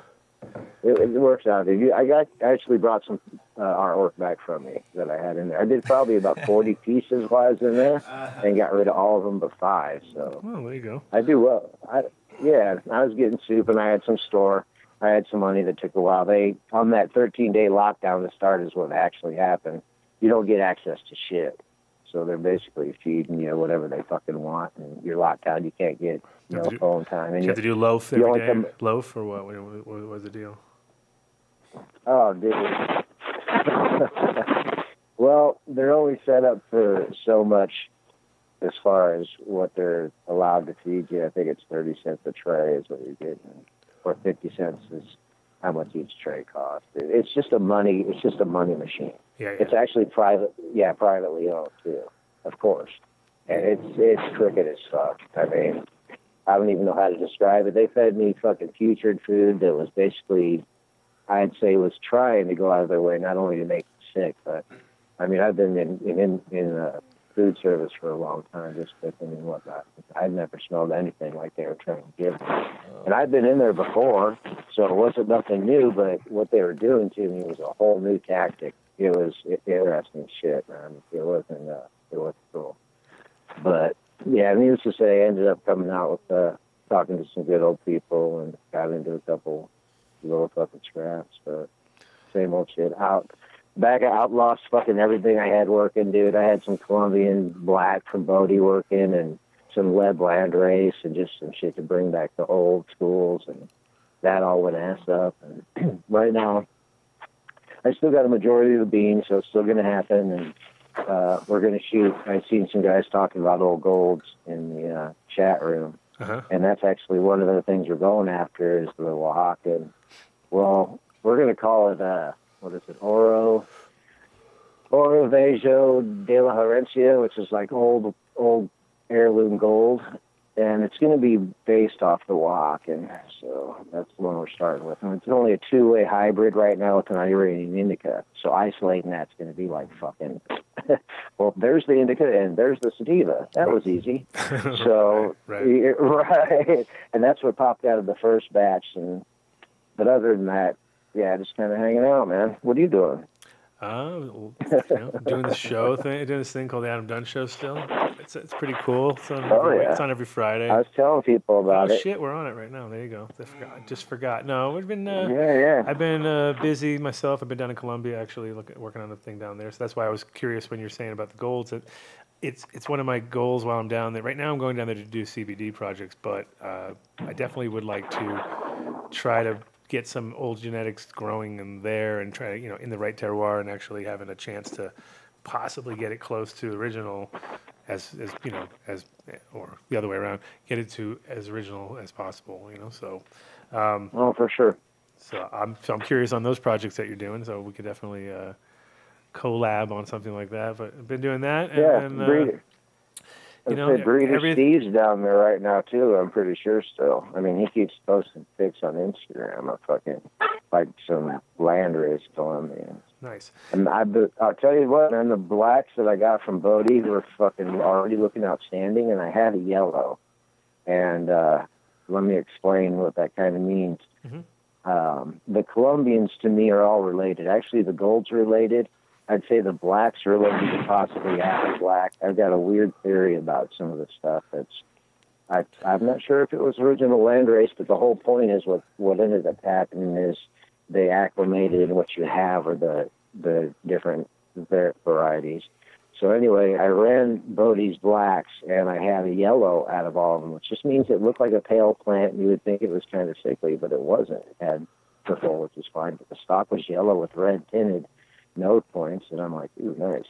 And the idea is that even though, you have a pool of Colombian, what you're looking for are those sensitivities in each kind of the phenols that you isolate, because in landrace, they're going to be wild, and you're going to have your bunkos, and you're going to have ones that look choice, but don't get you high. And then you just got to keep fucking with phenos. And I know people talk about bigger populations for selection, but a 1-to-1 hybrid F1 is going to produce a very consistent pool of the two parents. It's not going to be a deep pool because you haven't bred it more than an F1. It's just like, you're going to get a mulatto kid. If you have a real land race. One of the things I noticed down there, right. I didn't see a lot of plants on this trip, but I did see some, and the ones that I saw were all very similar in their structure, where they were really thin width. They didn't get wide at all. They weren't like big wide plant. Real thin in the width, and the kind of like a like a double triangle, long stretch double triangle shape. You know what I mean? Like they were just not. They didn't come out of that little bullet like that particular. They just seemed to grow a shitload of them. Like 60 plants per kilo is what they were averaging. So that's a lot of that's a lot. Like it's not anything like what I would think in my mind of a Colombian. I would always think of big, giant, stupid things. But I think the reality is that they're always just been growing short, quick as they can, kind of keep them moving. Right. But I have no idea. Like that's one of those things I already talked to every person that I know, well, not every person, but a bunch of people that I know who are in the right age group. And I'm like, once we get something rolling down there, I need you to come down there and literally be my flavor guy, because I feel like everywhere is contaminated now. I don't think any place hasn't been fucked with. Sure. So I don't trust any. Like I have a feeling if anything, somebody's going to tell you it's been there for 20, 30 years. Oh, except. All right. Well, I'll tell you right now. There's a couple varieties out there that if you get by the cut, you're getting real close to what it is. And if you're looking for one of the golds, I'll tell you right now, the Schramm. Mm-hmm. We ran that for probably a decade, and that's a 1-to-1 to a Santa Marta Colombian gold cross to the Romulan, and there's no Rom in it. It's fucking pretty much all Colombian gold. Uh-huh. Especially if you. Okay, here's the thing: a plant is tricky, especially a clone, because if it's a 1-to-1 and you don't know what that hybrid's really about, if you feed it to go a little long, to hit that 10 to 12 weeks, it will kind of spindle out a little bit on you, but it'll give you what we call what can be a second blooming. Mm-hmm. And what happens is if you don't push it and think it's the Rom, and you actually go for like a haze grow, mm-hmm. What happens is about a third in, you're probably at about 4 weeks going, fuck, it's just kind of starting to get dime side nose points or node points where, you got the fistulas kicking off and mm-hmm. the sites are about a dime size. And right there you give it another blast to grow, which sounds weird, but what happens is it causes a second stage kind of blooming effect. And it goes back into, instead of... Hold on. I missed part of that because you're getting all scratchy. What are you doing, moving around? No, not at all. But I'm sitting outside. Okay, we got a little staticky, weird, kind of the bottom end. All right. Okay, now it's better. Okay, so what were you saying about the?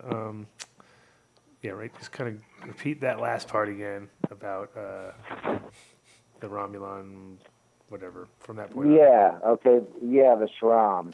Is what it is. Yeah. Yeah, and it's just from what I know, a hybrid of the Santa Marta Colombian gold crossed up to Rom, but like I'm saying, it's got a lot of Santa Marta in it. So what you can do is you grow it like a 10 to 12 week sativa, mm-hmm. and about 4 weeks in, you give it a little shot of grow again. Okay. And what it does is it promotes a new bloom boost, and you would think that it would cause weird growth, but what it does is it elongates the buds. So instead of having a rounded bud site or a premature bud site, you're going to get an elongated, like pepper mm-hmm. looking site that has a lot of pistules growing on it, and then you want to start blooming that fucker. And you want to bloom her long. From that point, you're looking at 8 weeks of bloom time. Right. And then another three to 4 weeks of leaching and a real slow end. Mm-hmm. And you'll get a whole different... We grew one, dude, that was like a 12-weeker, and it looked like a tree. It was beautiful. And it spun people out. It fucking did them in. Right. And it's still a phenomenal plant. I think all those hybrids are out there. I think there's a lot of plants like that, though, too, where it sounds exactly like fucking Williams Wonder does the same thing. Man, that's funny you mentioned that. Like Williams Wonder, if you don't fuck with it at the right time, like if you don't pre-flower it, put it outside, and then let it veg again, then it fucks up. You know what I mean? It's weird. So you have to grow completely different than any other. So like, yeah, so if you, and I think that was completely figured out by people putting out shit that already had a few female flowers, and they were like, shit, oh, it's gonna, and then it reveges a little bit, and it gets kind of weird, and then and then it gets ridiculous, and then it yields like a beast. Yeah. And if you put it out regular, just like let it do its thing, it kind of, it doesn't really do shit. It's exactly the same. So what, is that, are they related in any way? Because I don't even know what's the base of the line of Williams Wonder exactly, but it's definitely a Midwest something, you know? Well, no, Willie's is the reason why we talk about it here is because there's been a cut of it from the Kaufman, at least like 30 years old now. But it's a Willie's Wonder is named after Willamette Valley in Oregon. I know that's where it was discovered, or at least that's the backstory that I've always heard. And it came here a long time ago, and these dudes hoarded it like a motherfucker. And they used to sell $60 or eighths of it at Memorial Park. And dude, it was always just these little green, lime green, crystally buds, dude, and it hits you like no other bud hits you. But the tricky part about Willie's is it throws your tolerance out real quick. So if you start smoking it, and it's a really, honestly, dude, flavor-wise, it reminds me of Flow. It's got a really, like, earthy floral flower thing going. It's got the acrid, little bit of sweet acrid in there from something. I'm not sure what the base of it really is, but I know what it's capable of. And out of everything I smoked, it's in the top probably 3 for the fastest, strongest onset of anything I've ever smoked. Yeah, and there's that famous, there's an old photo from the SSSC catalog, I think of it.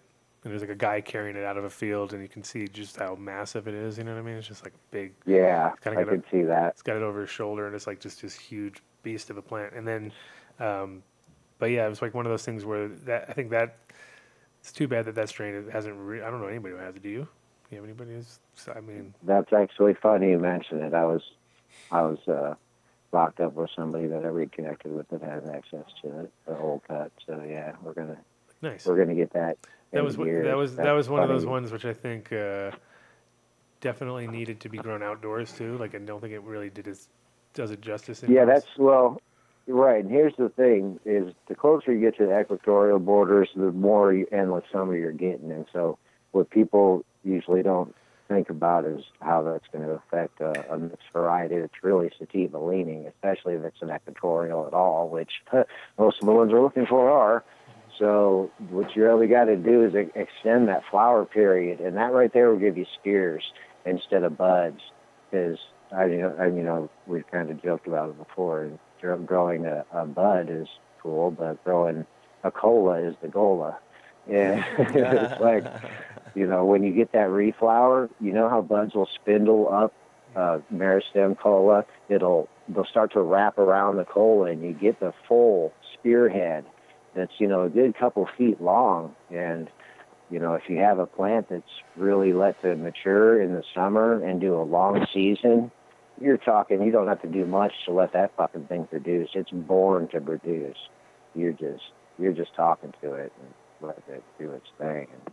And like I said, a lot of people just get uppity at the end. They're like, oh, it looks done. And it's like, you'd be surprised if you let it go a couple more weeks and keep hitting it with fucking sugars and little this and that just to give it that back end, sweetness. And if you can wait for a cold snap outdoors, that's one of the best things, because to me, like I said, it's more of a fruit. So a cold snap like apples is the way to do proper out. Right. Oh, big time. Yeah, but just really brings out a lot of the terps and whatnot, I believe. And it's that shock at the end of the year. And what happens from the other end of it is the plant tries to live. And so it gives itself a last boost and can kind of make something that was maybe only in the 6 to 7 flower range up into the 7-8. And that little bit might not sound much, but when you get into the higher numbers, the stronger, bud, that those points do matter, especially the closer you're getting to 8s and 9s, because that's your goal, is to have that top quality available at all times. But it's nice to have a selection, and not everything's got to work your ass. So. Yeah, and also now with concentrates and stuff, though, every percentage really makes a big difference. Right, and that's that's you know, I like what's happening with it, and at the same time, there's a lot of, I don't know, people. It's extracting shit they don't want too, because we got a hold of something that was in Cali, and they were flushing so hard with molasses, all their extract literally tasted like molasses. It's just like, couldn't tell them to back off and be like, you're just killing your plants with this shit. Right. Well, yeah, they love it in NorCal. It's like when they would like. That's exactly where it was. That's funny you say NorCal. That's exactly where it was. Well, because when you go there, like when you're in like, I remember driving through Humboldt and Willits and all these places, and every single grow shop would have like 1,000-gallon molasses thing out front, and people just be rolling up and fucking filling up off of that, and just buying it by the pound, and just like like going up, just filling up all the jerry cans they could fill up, and bringing it back up to their spot, and you're just like, yeah, seems like molasses is definitely the hot commodity around here. I mean, what's the irony to me is I use sucanat, just raw sugar, and it's got the carbs still. So it's like, why are you going to take out the mineral content and just give it like a concentrated? Because that's kind of the way I look at molasses, is the mineral content concentrated from brown sugar production. Right. But if you leave the sugar and the carbs in there, well, that's kind of what the plant's looking for. And you get the sticky icky back instead of the greasy. But even the greasies, I think can be hindered if you hit that plant wrong at the end like that. But I like using Banana Man. I'll tell you, if you want some greasy old school, the only thing I've come across is Banana Man, and it sounds goofy, but it's a potassium extract. Okay. And you should be able to make it at home, because the percentage of it in the bottle is fucking stupid. It's like 0.00001. And banana extract. It's just banana extract? Yeah, but the oil in that peel will literally put you, I mean, it just brings the grease back. And then, like I said, I just use sucanat for carbs and keep it as raw element-wise as you can, because, you know, in the best environments, you're going to have soil that's going to be, like, used from a fruit crop prior to planting in it. That's what I would like to do, because it would have everything you'd want and just kind of be the ideal base. Can't you just make some banana rosin, bro? Come on, bro. Just make some rosin, bro. That's kind of what I'm thinking is, well, there's all ways to extract it. I know they can extract banana oil from the peel somehow pretty easily, but I'm just giving somebody an idea with run with. Somebody right now is putting bananas in the reservoir. There's somebody putting bananas in the reservoir right now. Like, I don't give a fuck. Well, one thing, the trick is that you don't want to overflower, because at the end, I believe a lot of people go green and too heavy, and so when they flush, all of a sudden they get some new growth, and it's not the genetics, it's because it's getting all that backed up green. Mm-hmm. So a lot of people pull off leaves, but the people that don't are always trying to figure out why their shit's crowning up like that and doing cattails on them, and it's because they're growing again. But the idea is to not hit them with anything like that. You know, you're totally curving them down at the end, and just, you know, keep those. You don't want it to be flush when it's green, because it's going to pop off like that at the end. You want it to be maturing literally as uniformly as you can, but it's a top-down plant, so if you can get it to start bleaching out from the top down, then that's your goal, because that leaf shows you that it's leaching itself. And because I pull off the big sun leaves to hurry it out a little bit and get them done pretty quick. Usually it's not even a leach. Usually it's the opposite. Usually it's like obviously the plants are like not working on the nitrogen at all anymore, and so the plants are going from the bottom up, dying out, and then people think that's leaching, but that's actually going into the plant, staying in. It's actually like getting stuck in the plant. It's almost like when you dry shit. When you dry shit wrong, like you dry it, if you dry it too quick or you don't dry it long enough, and then you bag it. Like once you fuck it up once, it's really hard to ever kind of get it back to where it bounces back. You know what I mean? So I think. It can be a fatal mistake without even realizing it until you're at the very end and you're like, why is this shit doing this? It's like, oh, you fucked it up right at the moment when you know, the integrity of it's kind of ruined. So it sounds like DJ. One quick thing on that, DJ Short said something that was an interesting thing, because blueberry woodies up a lot to where that mare stem will get woody on you, and it'll go purple, and you'll get that kind of asshole growth where it just acts like an asshole. And the best thing, all I can say for that is it's unhappy as fuck. Give it actually some potassium and some phosphorus. A a more of a balanced formula on those. What I ended up learning on blueberry, which can be a fucking tricky little bitch, is to get out of that woody growth. And to be honest, if it's not mostly uniform green growth, then you probably have an issue with the diet of the variety. I'd say that's most of the cause, is just the basic formula being 50% genetic, 50% environment. It's going to give you 100% expression, so it's always half your fault. And then it's always half the fault of genetics. The whole point No, is it's the guy who gave you the seeds. If it fails, and it's the guy, never the guy who gave you the seeds. Definitely the breeder. Yeah. Whoever touched the seeds last, he's it. Yeah, it's his fault. He's Exactly. a fucking piece of shit. And of course, but if it goes great, but if it goes great, it's all you. And you started it. It came from you. There was no guy before you. That guy didn't do nothing. So I know. Dude, that shit's funny. We just opened a new forum too for any people that are wanting to get into it. It's AB Normal, all spelled out, and then coop.lebs.com. And it's basically the AB Normal portal for all the shit we're going to try to get started on. It's a co-op, so you're welcome to have a fucking THC form and whatnot. And fuck, dude, I've grown a bunch of your shit. So I got all kinds of pictures here. Old work. Oh, nice. Yeah, well, we were planning. I mean, before we were planning. I know I misspoke. I said a 10-hour show, and that wasn't even close to the reality. The reality was you wanted 10 shows. How many hours each were they? 3, I think. You wanted 3. Yeah. 10 3-hour shows. Because that's barely enough time to get it in, get a thought in there. I think. Oh, and even if not, even if we rounded it down and it got boring, then we could round. It's not. Oh, it would never get boring, dude. I don't think anybody's bored. Somebody right now is like, "Fucking this guy's an idiot." I am so bored right now. You're like, "All right, it's okay." Actually, I think I just learned a whole bunch of shit right then, as far as because I feel like you're a guy who actually has grown a bunch of sativas where most people don't even, we narrow leaf drug varieties, I should call them actually. But for sure. But you've actually I fell in love, which is weird because it was in Wichita where I got really hooked into the whole sativa thing from something people had brought back from Amsterdam after the Cubs. And it was like, what the fuck is this? And it was blueberries and all kinds of shit in there. But that's funny because it's, what the fuck was that?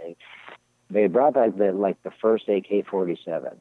Okay, and we all know it's a 47 special and it's the old schooler. But I don't know. They said they got a blueberry pheno out of it, and that's what just fucked me up. It's like, I don't know. Anyway, we ended up getting this plant, and that was the foe-berry. I took care of it for a while, and it's a weirdo, dude. But I still have the back stock of that. Like we're gonna pull that back out of the fucking closet and throw a couple new things in the gears, just kind of see what happens. Just, I mean, everybody, I don't know, at one point, I think, throw something out there, but there's so much. That's a good thing about the whole, and I don't want to use the word industry, about at least the scene's opening up and it's becoming a little bit more every day, and that's all that matters. Well, we were actually talking about that earlier, and it's crazy how, I mean, it's getting so mainstream now that it's not even funny, like to the point where it's like, okay, we were just joking when we said we wanted it to be like, because the problem is it's still not accepted. It's still a bullshit, but they're as far as the level of packaging, the level of promotional bullshit, the level of stocks. And the hype is just, it's going to like top level. But it's funny because within the industry, I feel like the hype is so not happening right now at all. Like it's completely opposite. All my friends are getting fired from their jobs, and they're building the SOPs. They're kind of coming in and building up the companies, and then doubling their fucking harvest, and then getting fired. My friend literally had that the other day where I was just like, I was like, what? He's like, you came in, doubled the harvest, got the place in fucking shape after forever, and like was right now just crushing it, and then got told that he's a fucking entitled little bitch basically, and was like, really? And just like, fuck you, so it's like, okay, that's kind of where we're at. And that's all like, people, because what happens is when the industry takes so long for people to make a profit that when they do start making a profit, they're really looking at that point they've already been through so much, and so they're looking at every little way to fucking cut their corners. And with growers, I mean, there's so many $15 an hour growers, and some of them are pretty good. So what happens is a guy will go to see someone else's grow and be like, wow, this place looks tight, you know, and they'll be like, yeah, we pay our growers $15 an hour, ha ha ha, and they'll be all happy about it. And then the guy will be like, well, fuck that, I pay my guy like $160,000 a year, and then I pay him, you know, and he starts thinking about, well, who the fuck am I going to cut out? I'm going to cut that guy out, you know what I mean? So it happens almost, you know, on a regular, which sucks, but at the same time, it also usually ends in some sort of a catastrophe where the next guy that comes in just powdery mildews. Because that's the thing that's also crazy is they just cleaned that place from top to bottom. Like it had issues, you know what I mean? And they fixed the issues, did all the right things, and then got you got to be on it, man. Because if it does go ass up, it does quick. And I mean that's the other part though is we're small. I mean even though it's a big, it looks big from the inside. From the outside, no one's paying attention. The only place they're paying attention are the states where you guys are at, and the rest of these places, I mean, there's nothing. So, and that's the majority of the states. So, it's just a matter of it's just going to keep growing. It's crazy though. And like I said, at least it's becoming a more friendly thing. It's not like, oh fuck, you know, somebody's smoking weed somewhere. I can smell it. Oh yeah, it's definitely calming down. It's calming down like that for sure. But the problem is there's always the group that are like 100% not having it, no matter what. Oh, for sure. And they're way quicker to talk shit now because it's not like, you know, it's more like they're going to tell you why they think it should be the way it is. You know what I mean? Like, no, you know. And then, whereas before they would be a little more nervous because they wouldn't know what the fuck's going on because they'd be like, is that weed? You know, like, but now they're like, we know what that is. You know, that mentality of like, yeah, we're not trying to pretend like you don't know what it is, just whatever, you know, just fucking deal with it, you know. But for the most part, like now people think they got one over us or something because they know what we're up to. So so now that you're a fucking 2-time, are you going down? You get three strikes, you're out. Are you in that zone now? No, you're not. Yeah, I'm done with this state. I'm fucking. I gotta.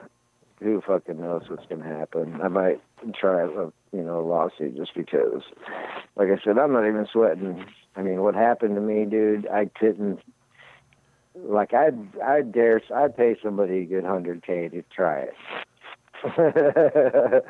Because I'm telling you, man, it wasn't a good thing. You know, and it was stupid for the whole reasoning behind it too. So, but no, I'm just.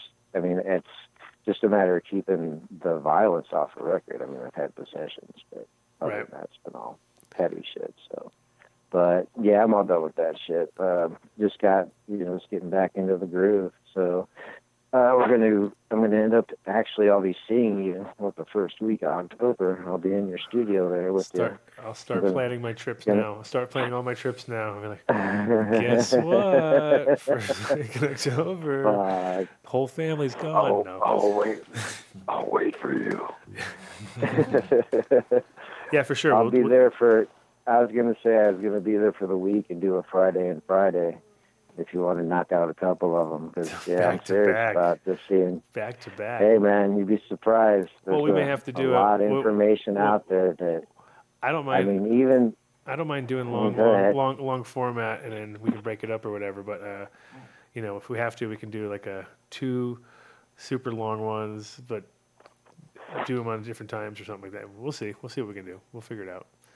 Yeah, the long ones. I'll tell you one thing I want to do with you, dude, is we're going to make some jailhouse burritos on site. Jailhouse burritos? Oh, okay, that is going down, jailhouse burritos? And anybody, is that like nachos that have been to jail knows exactly what the fuck I'm talking about, and they're bomb. And are you a vegetarian? I am. Or something like that? I am. So, especially when it comes to jail food. Definitely vegetarian. Okay, well, that's funny because there's no fucking food in it because it's a fucking jail burrito. No, it's funny, dude. The base of it's ramen, so I'll tell you that right now. Of course. I mean, ramen rules the fucking court. It rules the fucking...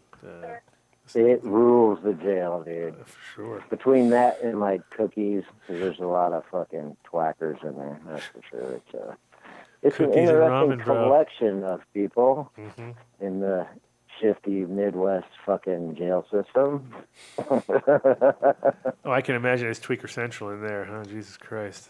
Oh, we bet on who was coming in next, if it was a white guy, a black guy, or a Mexican. Yeah. Because you knew it wouldn't be Asian. People were betting bags of chips just on that, because I've never seen beds rotate so fast in my life, do they?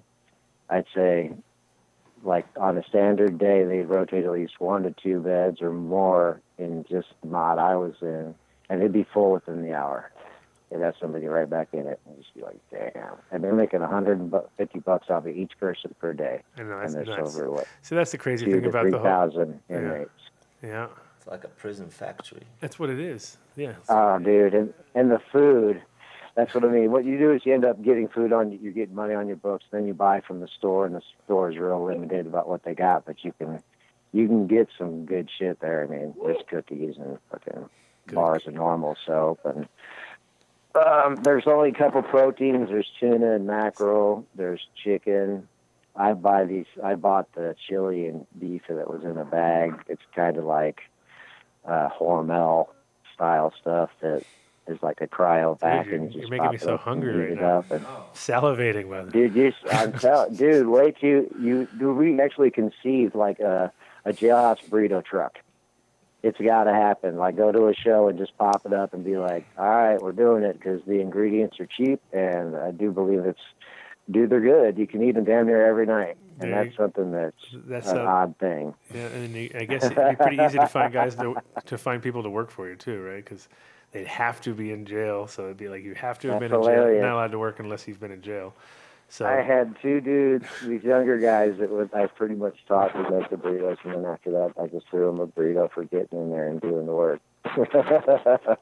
It happens because when I cook, what happens is you end up cooking for people, and I cook for about 6 to 8 people every night. We make the burritos. And all kinds. Dude, you'd be surprised. Like, I know how to work my environment, so when you're in there, you gotta keep yourself sharp, man. So I was with the extra batter from the trays. I would make buttercream for the cake, dude. I mean, you'd be surprised how we had it in there. It should be both fat and good. So I mean, probably the obvious question is, you just get any weed while you're in there? You get smoking weed. I had the opportunity to hit some things about 3 or 4 times, and the first shit looked like shit, and then I smelled some shit that went by me that I didn't see, but I heard about, and it was skunky as fuck, and I was like, damn, this dude's ballsy.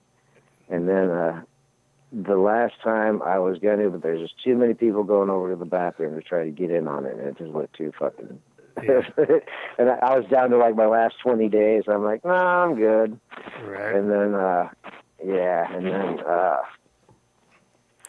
other than that, I mean, I'm on meds and shit, so they gave me meds while I was in there, but I had the opportunity to probably get a hold of it about anything. It was about wild.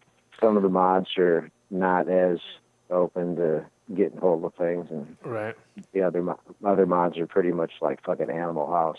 I bet. What do you do with 60 dudes that are all criminals? Right. Put them in a box. Yeah. It's nothing but glass, steel, and brick, and let's see what happens. That's crazy. And that's how that goes. Yeah, it's not a fucking fun day at the park. Yeah, I was always just breathing in the same air, and you're fucking got to listen to people fart, and you're like, why is that dude getting completely naked to go to the bathroom? What's going on? It's like there's just fucking weird shit that happens. Those are always weird. Those are the people I don't understand right there. Like, anybody who takes off all their clothes just to go to the bathroom, it happens. There's people who have this, they can't do it. You know? Right. It's like, what? Yep, exactly. Yeah, very strange. But I know it must be. Well, it's definitely. It's definitely. Not a place that people like yourself need to be in to, especially when it's a bunch of bullshit charges. Because there's a lot, and like you said, it's a factory, or you said it was a factory, but it's definitely. I mean, that is the situation that America's in right now. And the problem is that like attendance. Well, they have plenty of people to fill them up, but at the same time, they're trying to figure out for their corporate structure how to get more. You know what I mean? Which is crazy, and it's such a much bullshit. The worst part is all the dudes on the inside do nothing talking about. It's all about fucking going to the pen is better. You can get a TV, you can get a fucking iPhone, and all this shit. And I'm like, wow. And every once in a while, I'd pop off because I'm fucking grouchy and bitter. And I'm like, or you could be on the outside getting pussy and enjoying the sun. It's like, that didn't go over well. No. Dude, yeah, I mean, they've got it set up so you don't want to leave there and you get comfortable not having to provide for yourself. And that's just not how life works. Yeah, that's crazy. No, definitely. I was telling somebody actually today, like I was in the at the King Super, and there was a guy who came out, and obviously he'd been in jail for probably, by the looks of it, 10 to 12, because he had like total mid 90s, like late 90s clothing kind of style going on. Like it was like I was looking at he had like the jeans looked really out of date, and then he had one of these bomber jackets on with like an eagle on the side or something, and he was standing at the fucking machine.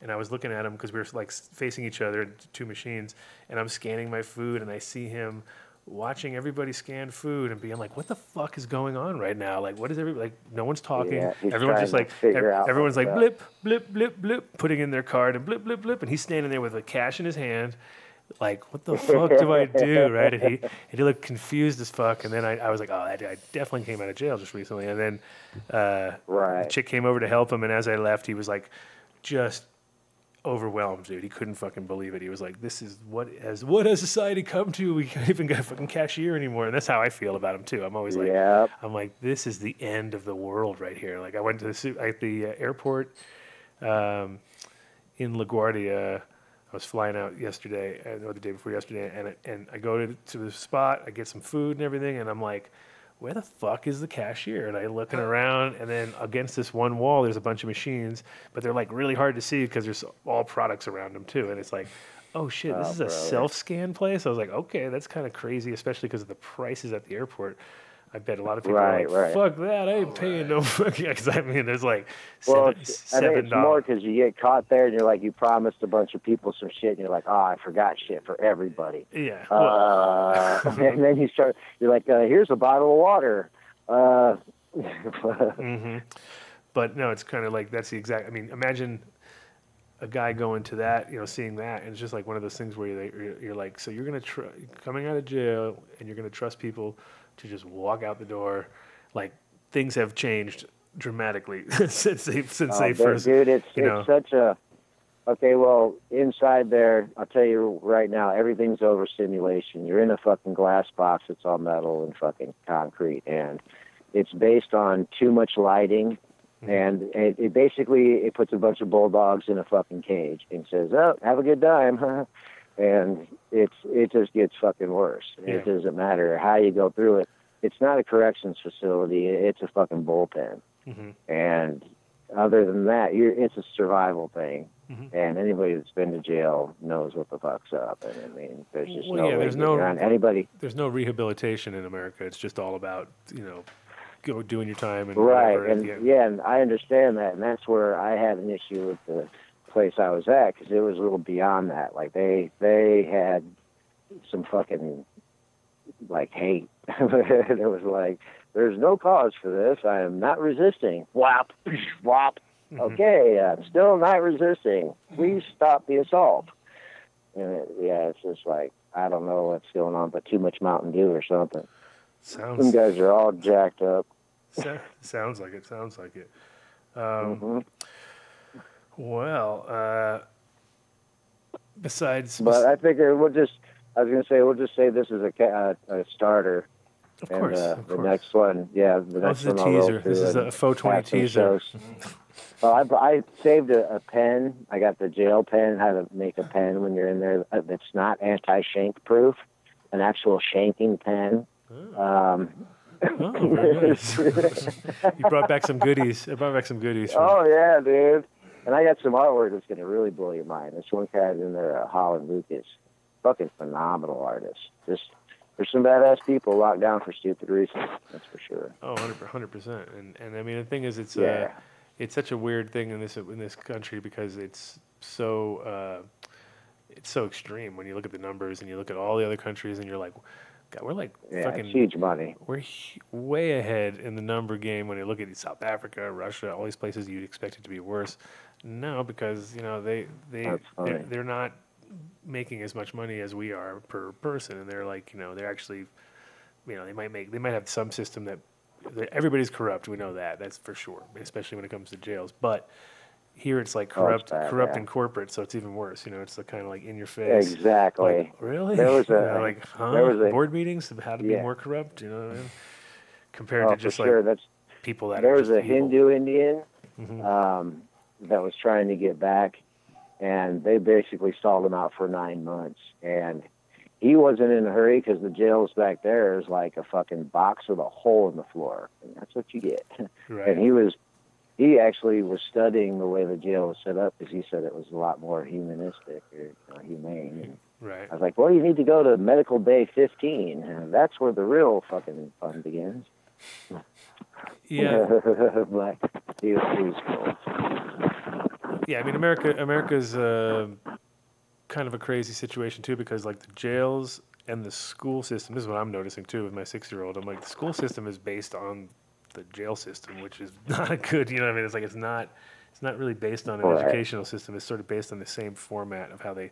And every time I go to his building, I'm always tripping out because it's like kind of like a big jail cell. Like the way you got to get buzzed into this one, you get up to the next section. They got people manning every spot because it's downtown Denver. You know what I mean? It's like you got to get through security to get into the place. It's kind of like, okay, they know in the daytime it's like cool when parents are coming in, but if you just walked in during the middle of the day, there's going to be 2 armed guards, right there, and you're like, okay, this is definitely,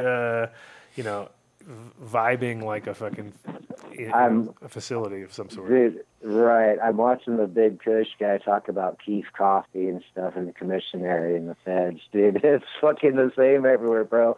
It's even in the fucking, where I was, which is just DCC, which is just the correctional center. But even in the feds, what it is you got Global, and you got GTL, which is the Global Tel Link that I called you from, and they're making 13 cents a fucking minute off of everybody. And there's people in there sitting on the phone for hours at a time. And then they got the commissary. What he's talking about is when you do buy food from the store, there's a $50 limit and everything's overpriced as fuck. But you're definitely going to eat better food than the crap that they sell you they serve you on the trays. It's just totally garbage.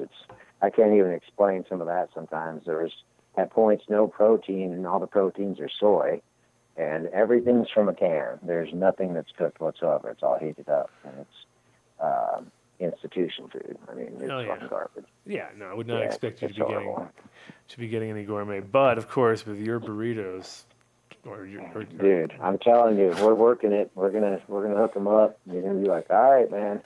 Changing the face. No, I actually think it's not a bad idea for a food truck, just because if it's a real deal and you're actually giving people jobs, and because that's like you said, there's a lot of talent in jail, so it's like, a lot of talent with bad decision making capabilities is somewhere in there. You know what I mean? For sure. It's like, oh, it's really you hear really good at that. You hear a different story every day. That's for sure. It's always amusing, and yeah, dude, it's just. It's all, unfortunately, it's a concoction of all the worst elements, and it's not a bunch of smart, wise people sitting around. Yeah. We had some talks. We did bring up Pangea and Darwin at one point. So you got some deep discussions for jail there, at least a couple. Right. Yeah, I mean that's usually the problem. Is you're definitely in the lower sort of bracket normally, but there's always going to be gems within those groups of people that just got fucked over and pulled in, and they have a lot more in their cranium than you think. You know what I mean? But then there's definitely a low number or a high number of people there with low IQs that you're just like, wow, this is fucking no wonder you're in jail. You know what I mean? Like, of course. Like, fucking, how'd you even make it home? I grew up with some people that were pretty dirty, so I mean, I don't usually trust anyone farther than I can throw them. That's just kind of the way it goes, but. I mean, it's in there. It's definitely a whole other thing. Like I said, it's basically survival. They'll take everything you got. They get the chance. But other than that, fuck that noise. For sure. I'm going to kind of fight the system still on it, though. Like I said, I think I might throw a lawsuit at them or see how much I can get. Well, there you go. They definitely fucked me up. we'll get some character witnesses from the chat gang. They'll be like, yeah, that guy knows a lot of people. Man, you should hear him when he does a shout out. Have him do a shout out during. You need to do a shout out in court. That's funny. That way you can get. I can do one right now. Real quick. No. Actually, I do gotta run because I gotta have Mario finish it off here, and then what we're gonna do is see you in 2 weeks, and we're gonna have the foe20 Fireside chat, I guess, and we'll do that. Yeah, we'll make it happen. Yeah. Cool. And then take care of yourself. Don't start any fights at the shops anymore. Yeah. No, I'm good for a while with that. That's fast. For sure. As far as that goes. Now I got to get some work done and get some good shit going. Yeah, well, sure. I definitely, I'm looking forward to seeing you getting back in the saddle there. You know who I'm working with? I'm coming up there to work with Justin. Oh, really? From School of Hard Knocks. Yeah, he's going to help set up the R&D. You went right straight to the winner. Took our winner. You're like, I think he's good. Is that the way to play? I think so. Start at the top and work down. Well, that's awesome to hear. Well, cool. With wisdom comes shorter steps. Right, exactly. But yeah, cool, man. All right, I was going to just shout out to Silent, and he's my boy there, and then Cone that dropped into your talk earlier, because Cone's been hospitalized and he's had some issues, but we'll talk about him later. He's good people. So. All right, nice one. We'll talk to you next week, probably. I'm sure you're going to call in and. And then we're going to find out this has all been a ruse. Never really happened. Right. Oh, dude, I was just, I ate 27,000 milligrams, and I fucking blacked out for a month and a half. And then, I made up a story. Oh, damn. Dude, wouldn't it have been much better if that was the case, right? All right, no doubt. Nice talking to you this time, and we'll talk soon. All right, brother. Talk to you next time. All right, peace. All right, ciao. Mr. foe20. I got like 20 more hours to go. 20 hours to go. Interesting guy. Yeah, no, it's some funny stuff. And if you listen in there, like I said, there was actually some, because I have experienced exactly the same thing as he was talking about when it came to that flour, then hit it with veg, because I used to, back in the GH days, when you literally were, General Hydroponics was the only fucking food that really worked, you would start off with, your light mix, one equal parts, super light, equal parts, get it going, then flip it from 2 to 1, so 2 to 1 veg to bloom, then a little bit of veg mixed with bloom for the second stage, and then, so you kind of played with it, and that was like literally the part, I think, that got everybody who was growing weed at the time finally a way to hone in a little bit, you know what I mean, because you could kind of control it. And I noticed with certain varieties, they hated it, and certain varieties loved it, you know what I mean? So there's certain plants that just, they need it almost. They need you to fucking juice them up at that beginning phase, or else they don't really, they have a hard time getting past that. So I noticed it was, and then the other thing he was talking about, which is quite relevant, is that whole second blooming, because sage does that. It's like the classic plant that does that. And so it messes everybody up growing, because they'll be growing it, and they'll be like about 8 or 9 weeks in, and they're like, oh yeah, it looks like it's done, And it's like, no, not really. It's got a whole other layer that needs to grow on the outside of that one. It just hasn't quite done it yet. And then when it does that, then it kind of finishes out. I mean, the yields are proportionally bigger. Like, that's when all the yield kicks in. Like, oh, shit, I definitely shouldn't have pulled it. So it's like, got to learn that. Skunk does the same thing. Original skunk from Watson has a double crowning kind of thing where it grows, finishes, it does that too, and there's other varieties that even do it like 3 times, and if you don't really know it, you've cut early, and then you're like missing out on a huge thing. So that's, within all of that discussion, there was some relevant stuff, for sure. And no, it was good to hear he's out, and crazy, and it just shows you how fucking fucked up the system is also, where, people have, it's maybe not as extreme as parking tickets anymore, but if you're the wrong guy with the wrong situation and you got a big parking thing and it kind of rolls over, and then you fuck up, don't go to your court date because you're lame and you don't open up your mail because you're scared to open up your mail because you're like, I probably have a bunch of fucking things in there. And then you find out when you're driving and you get pulled over, and now you're in jail. You know what I mean? And then once you get in, it's like, it's crazy because it's like they don't give a fuck what you did. No. It's just you're there, you know what I mean? And then you're like, oh, but, with your 97 different reasons why but I didn't open my mail. Why not? You know, oh, because, you know, I was scared to open it, but just pretty much. But you're not going to say, oh, because the neighbor had it, because the thing in the box, you know, some bullshit story. They don't give a fuck, you know what I mean? And that's what sucks is like you get to that point where you're like, oh shit, nobody gives a fuck anymore. And then, luckily I've gotten to that phase a few times, but never past that phase because I've like, fuck, make it happen, fix this now, you know what I mean? But you know, you can just feel it though. You already feel like when the court, when you're in court and they can pull you out of court and take you right away to the fucking, it's like that's when you realize, like, oh shit, I can't be fucking around right now because like you can be there getting for a fucking traffic ticket and you can watch other people getting fucked over like that exactly, like, oh, guilty, and you can walk through this door right here and step in the door, and then you know that guy's going in, fucking like right then and there. Yeah, you know, rough. which is harsh realities that we all have to deal with, and now America's so fucked because we think things are legal, so people now are like, woo, but you know, kind of like we talked about earlier about, you know, just like the one time when I'm getting on a plane and I fucking realized that they actually did stop the whole plane and get me off of it just for seeds, you know what I mean? And I was like, oh shit, you mean you're not allowed to carry these seeds in your, I mean, I had them underneath the plane, not even in my carry-on. Right. And that blows my mind. And I was thinking, no big deal. It was only 60 packs, but they were packed in my like THC's packaging and everything. And I was going to New York, which is probably not the greatest place to be going to. Okay. So they were like, what are you, crazy? And I'm like, I thought New York had medical. This was about 5 years ago, too, or longer. Yeah. 6 years ago, and they didn't have medical. So I was just like, duh. And they were like, what? You're stupid. And I was like, oh, yeah, that's the one you want to play right there. And then, but they did make me go to court, and they did charge me. And then they dropped it to a paraphernalia charge. So, of course, it was not a big deal, $100 deal in the end. But, you know, it's kind of like the long arm of the law. I sound like such a big, major smuggler there. 60 packs. 60 packs. It wasn't nothing. But the crazy part is that since then, TSA has gotten ridiculous. Like where if I don't travel with weed, I feel stupid. You know what I mean? Totally. I'm like, what? Right. And then I'm traveling around, That's and then, funny. but I got my weed stolen last time when I went to Florida. Really? Yep. It's one of the first times ever. I got it there, and I was like, what? No weed, no note. So it was full on stolen. It wasn't like I got a note saying, we've searched your bag, you know, doodly-doo, come pick it up. That's what you usually get. Mm-hmm. I didn't even get that, so it was a full-on rip. And it was funny, too, because normally when I got there, it was 6 hours before I thought about it. Like, let me go. And I was like, what? This is blasphemy right here.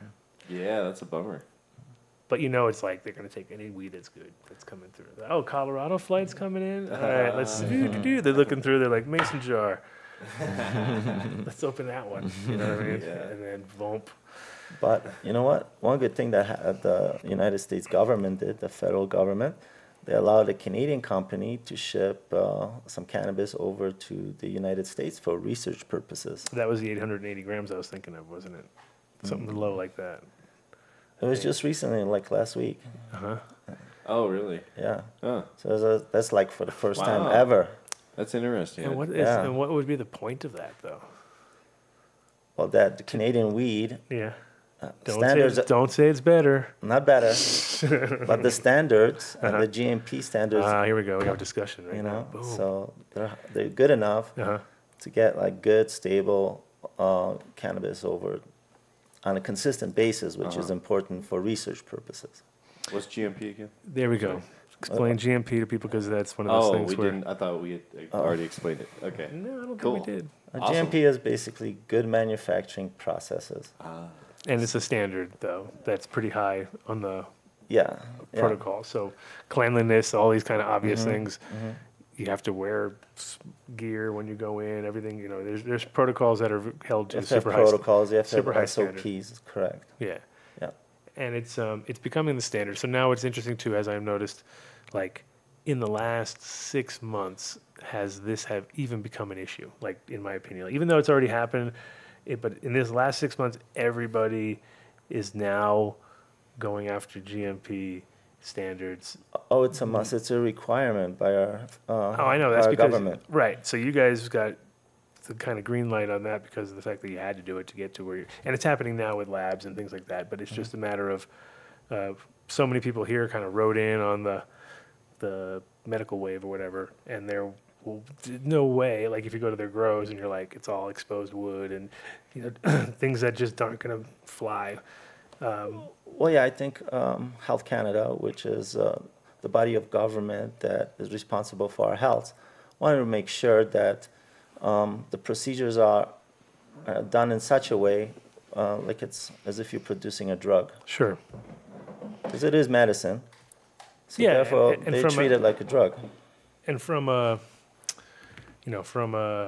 handling point of view, because obviously nobody wants contamination. You don't want contamination. You want people to get sick. Mm-hmm.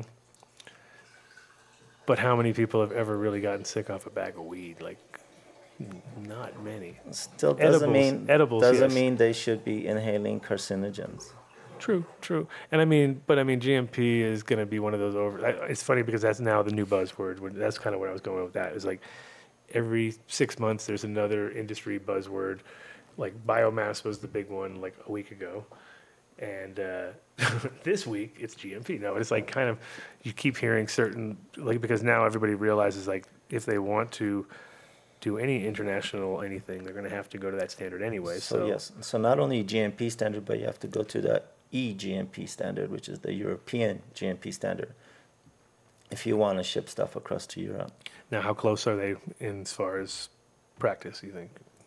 I think all the facilities that are being built out now that plan on exportation, they are building their facilities to EGMP standards. Mm-hmm. So it's a little more, probably a little bit more tight. Yeah, there's just like a couple extra things. Plus, that's a bigger market in the long run once it opens up. Well, yeah, there's a lot of people in Europe. There's a big demand for it. Like I said, Germany just signed a very big contract. So yeah, Europe's definitely coming online. Yeah, and it's crazy when you start thinking about like that we're actually like exporting cannabis from countries where we normally would be fighting them. You know what I mean? And then and the fact that we already know we're overproduced. It's almost like the food. Like, America has more food production than any that it needs, but yet it has to import a lot of it because they're growing monocrops. They're growing a shitload of soybeans and a shitload of this and a shitload of that, but they're not diversifying their crops enough. And with cannabis, you think it doesn't take that much to supply the entire country. Again, like we talked about, like Canada's not very big population. Now these other countries are going to come online, bigger population, but nobody has a very robust program yet where there's hundreds of thousands of people or millions of people that actually have access to cannabis that I know of. I mean, maybe it's changing, but so well as of October 17th, Canada is legalizing for recreational purposes. Mm-hmm. So in Ontario, where I live, anybody, I think the age is 19, will be able to purchase 30 grams, I believe it is, of cannabis and enjoy it. Sure. You're not allowed to smoke outside. Right. It's treated kind of like alcohol when it comes to that. Now, are they going to allow clubs there, or? Yeah, they're... Because that's kind of where they fucked up here, so... Well, our premier, Doug Ford, is actually doing some cool stuff in Ontario. He's allowing regular business people to apply for a license to open their own dispensary, whereas the previous plan was to have like a liquor board, so it's like a liquor system, like the LCBO, but the cannabis CBO. Right. Okay. Mm-hmm. So, but then they scrapped that. So I think that's good for Toronto. It's going to bring a lot of good business to Toronto, and yeah. The other thing they might do is allow vape lounges as well. Right. And that's, as long as they consider, the thing is they won't allow, it's the same deal as here. They're not going to allow you to bring torches in and do that, fire hazard, et cetera. But, that's what we had the one, there's now two, I believe. There's a second one that opened up, huh? You saw that? Second club here? Oh.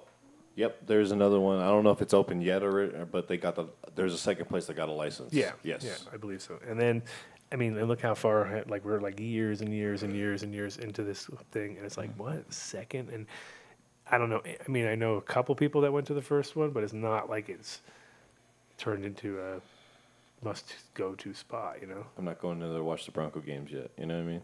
Or Yeah. you know what I mean? Stuff like that. Like, well, it's just it's hard to monetize those things, you know, because it's like people got to buy something that's really worth something every time they're there, or else you get kind of like, you know, you're getting $5 off people, and if you only got 10 or 20, or even if you got 50 people a day, it's not enough to pay the bills, and if they don't necessarily need anything because they've already just got their weed. Or now the good thing is the one shop that the one that we went to, the coffee joint, she's got the shop next door, which is called what Yuma 138 or 136? It's the 136 Yuma, I believe, is the address. Yuma.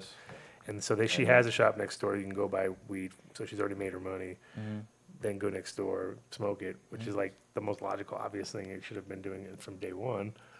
But they've been very restrictive here on locations, and yeah, it's weird. So hopefully Canada can improve that, you know? There was a place on Colfax that got shut down because it was like 5 feet too close or something like that. It was a ridiculous amount of feet too close to a school or something like that. And they got denied, even though the school wrote to the government and gave them a letter of praise and everything, saying it was okay. They still got denied. That's crazy. Yeah, so it's like, and then if you look at a map, it's just like, it's really hard to find spots, you know what I mean? They're far and few between.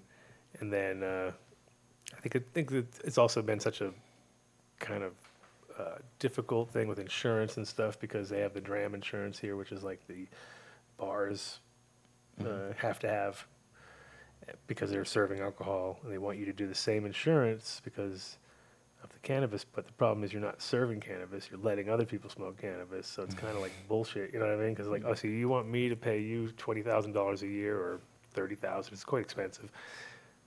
So guys who smoke their own cannabis in my place don't sue me, which no cannabis person's suing anybody. We're like, whoa, we're not suing the guy at the place that let me smoke weed. That's ridiculous. It wouldn't even cross your mind. Maybe if you're a lawyer and you're like, hey, you know, but for the most part, it's like, it's not really the style. Whereas alcoholics that are getting a DUI, their lawyers are like pit bulls, you know what I mean? That's their job, is to blame everybody but the person and come up with ways so they need that insurance. It's, you know, and also drunk drivers are, you know, I'm not going to say you should smoke weed and drive, but a hell of a lot safer than fucking alcohol. So I don't feel as the price should be the same. So that's been restrictive.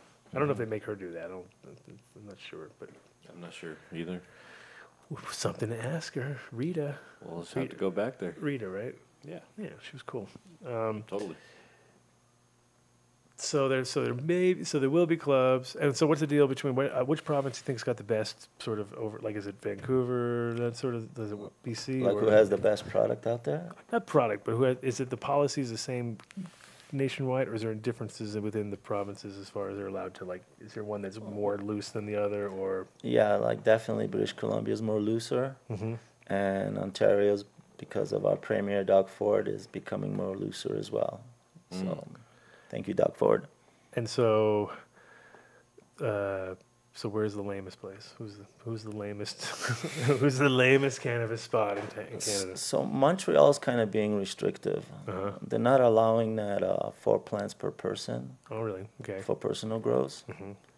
So. And no matter where you live, like. In all of Montreal. Wow. So hopefully they'll change that at some point. Yeah. But the rest are pretty close. The rest are pretty close, yeah. Yeah, I mean, because it's like BC, obviously, you know, that's their history too. They're kind of the California of Canada in the sense of cannabis and history and all that.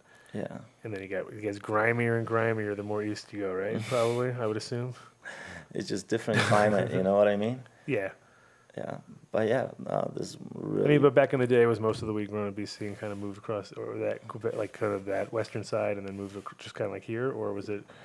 Well, it kind of moved like because the biggest market is the Toronto market. Kind of like same that's your New York, so basically. So most of the licensed producers are all around Toronto. Yeah, so now they're located. But back before there was ever any even concept of this idea. Oh, so it was like BC, and then people were doing stuff in Ontario as well. But it was all indoor mostly, or. But BC had like the quads, we call them, you know, the triple star.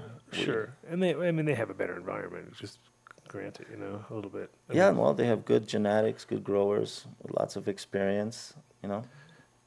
I mean, I would assume though with the westerlies coming in, and you would have a bit more.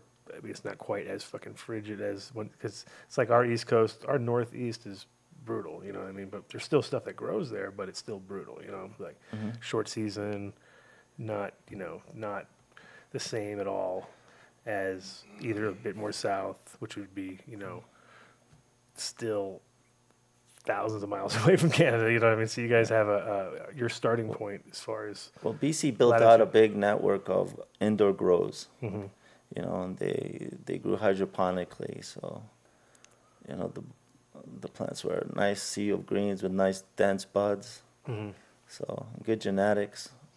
Yeah, I mean, like I said before, I think Canada was running the game for a while, then they kind of fell off for a while, and now it seems like they're decided they want to take it back. Well, what kind of happened is there was a medical program in place, and people were figuring out, yeah, I can get a medical cannabis prescription, and you know, I can grow my own weed, you know, and people liked that a lot, you know, and then so over a course of just a few years, like the amounts of prescription written for cannabis and people to grow their own jumped like to 40,000 licenses, and the government realized, oh my God, you know, what are these people growing all this weed? What are they doing with it? You know, some of these prescriptions were very big for big licenses. They could grow lots of plants. The government said, you know, we got to stop this. We got to do something about it. And so they came out with the commercial program where you can now be a licensed producer. It's all with like SOPs, GMP standards. And the government comes in, Health Canada comes in and inspects it on a regular basis. You know, so this is a better model. And it also brings, you know, tax dollars in for our government, and people are ensured that they get good, clean weed. And so there's no licensed producers that are like mom and pop anymore. Like it's not even possible. Like there's no old grandfathered in situations. There are grandfathered in situations. They're called the MMAR licenses. Okay, so it's a different sort of style. Yeah, so those are kind of like, there was like a court case in the Supreme Court, and all those licenses got like, almost like grandfathered, but it's called an injunction, so they're kind of frozen in time. Yeah, they're not allowed to they can't change hands or anything like that, right? You can't change hands, you can't change addresses, but you can continue doing what you were doing. Gotcha. And how many of those do you think there are? Well, there are like thousands of them? Yeah, thousands. Okay, so it's not like, yeah, so there's still people who are coming from that old original and doing it from it's not every single person's corporate and has a starting point where it's just like a month ago compared to 20 years ago. So you know what a government, a cool thing that they're actually doing is allowing the guys who are growing with those old licenses, you know, they're allowing them to transition into the legal market. So they have like a micro cultivation license you can apply for if you're a smaller grower, you know, and you beef up your security and you have some SOPs and stuff like that, and hire a quality assurance person. You can have your own grow and sell to the big licensed producers, even sell to dispensaries. You can get a license for that as well. Okay, so that's good. So there's a lot of, it seems like it's not completely corporified right out of the gate, which would be sad because, again, like, kind of like Colorado, California, Canada, all these places had like a history before this whole legalization happened anyway. And so it's easier for them to kind of transition and also harder at the same time, like kind of a weird dichotomy there where you're like, okay, well, it's easier because they know how to grow weed already. It's harder because they have a way that they do it and they can't do it that way anymore because now they have to figure out the whole, okay, so I can't do that? All right. You know, like a classic example was here you can't double cut. You know, it's one cut. That's it. So you come in, you harvest, and and every plant has to be tagged and followed through, and you can't take all the tops, for instance, And let it grow some and then more. go 2 more weeks and come back because it's a nightmare then at that point as far as organization. Tracing and stuff. So they want then you have to. So then you have to like okay. So certain strains you have to completely do differently because there's some things that just you know how they are. Like the top is, if you wait for the whole thing to be done, the top's going to be blown out and ridiculous where most of your good weight was, and then all that lower or the opposite problem where you take the top and it's perfect, but everything below is like fucking lime green and weird. You know, like there ain't nothing. So then you got to you lose that. So it's kind of like you know what do you want to do? You want to lose the best tops, or you want to lose, you know, and gain all that lower weight, which kind of is stupid too, you know, because then also you get different profiles and much more CBN and sort of heavier, you know, sedative kind of sleepy swag where you normally would have been nice and bright when you harvest. Like, you know, when the shit's ready, you're like, all right, this is, you know, like, and it's literally on that 56th day or that 63rd day or whatever that magic day is for that certain strain. It's on that day, you know what I mean? Because you can really see it. Like, you come in the morning and you're like, oh, yeah, this is it. I'm going to harvest tomorrow. And then tomorrow you come in and you're like, oh, my God, what happened to you last night? You know, it's like, just kind of, it poops out sometimes that quick. And maybe not totally. I mean, it still looks great to anybody else. But knowing your plant at that peak moment and when you harvest it, then you just, you know, you start the process at the right moment, you know, which is probably one of the more... So many people I know, like, they'll harvest early on their first round because they just get scared. And but it's like, whoa, dude, 2 more, like, kind of like what foe20 was saying, though. 2 more weeks would have made a huge difference, you know what I mean? The whole profile would have changed. Shit would have thickened up on twice as much. And You know, I think what would be a good idea if the guys who make these strains, when they sell them, they should post, like, how to feed the plant, when to give it what. If they did that, you know, that would be really amazing. Some do. Like, okay, there's a good example. The guys...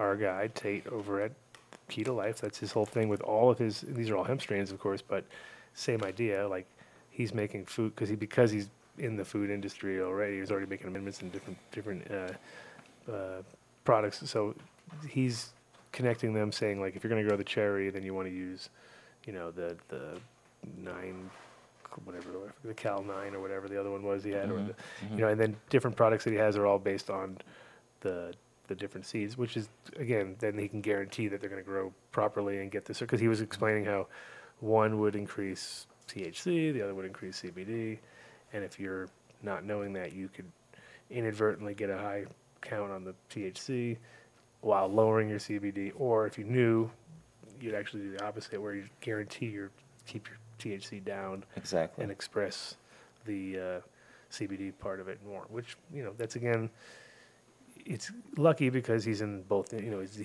first he's in the nutrient game, and then now he's in the seed game. So now he can actually mix and match. Whereas if you're in the seeds, doing seeds before, and you're not really specific on your food as far as, like, you know, you're using a hodgepodge of 9 different companies or whatever, because that's your mix, that's one thing. But he's lucky enough to be able to offer it, you know, as a finished product. So once again, a little free promotion there. I was killing it on the free promotion today. Are we down to like 20 minutes, 10 minutes? 10, 20 minutes. 20 minutes. 20 minutes. 20 minutes. Can we do it? Can we make this happen? We can do it, yeah. We can do this. Yeah. It's like I watch other podcasts, and it's like they're struggling. Like Bill Burr struggles at like 30 minutes. He's just like, God damn it, is this not over yet? Like, I don't know how you do it sometimes, man. Well, just ask the chat room. They'd be like, he's talking a lot of shit, man. That guy just, he's talking some crap. No, you gotta.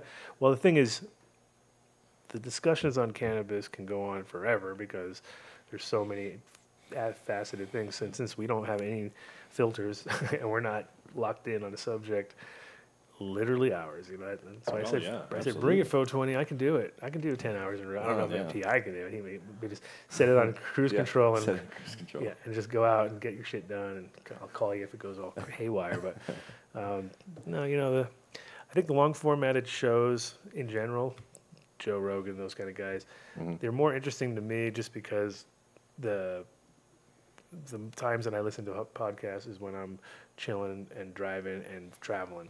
And now that I'm traveling a lot more, I'm like, all right, well, this is the best part. I can actually listen to other people's podcasts. Definitely not my own. Right. The last thing I want to do is listen to my own podcast. Oh my God. What was I saying? But no, in general, I like those longer formatted ones, and I think, you know, they sometimes it takes 2 to 3 hours to get the one little thing I think is good at it. Oh, there you go. Sure. That was the nugget, and that's kind of what our show focuses on, is these nuggets. And sometimes, like, I'll pick it up as it goes down. But oh yeah, there you go. I'm happy. I learned something good. You know what I mean? And other times, obviously, nugget free show. So well, hopefully on this one we had a few. The thing about Canada that we can stay on the Canada subject since I got you here, but the thing I do appreciate is the fact that, you know, we all need that. Like, America needs this competition right now to not stall out, because right now if you guys weren't doing what you were doing, I think we'd still be seeing more of this whole bullshit sessions and cracking down and people trying to be all negative. But I think now that it's going public, you know, because it seems like every week, dude, we're going public. I'm like, whatever. There's like a bunch of companies that went public, but it's when they start making these big moves, and like seems like Canada again, like we were talking about a little earlier. There's like 3 or 4 companies now that are just making those moves. They're making the moves, yeah. I mean, CBD is going to be a big thing all over the world. It's such a magical substance, and there's so many good things for people. And it's non-psychoactive, so we can put it in our sodas, we can put it in our teas, we can put it in our food, and, you know, benefit from it a lot.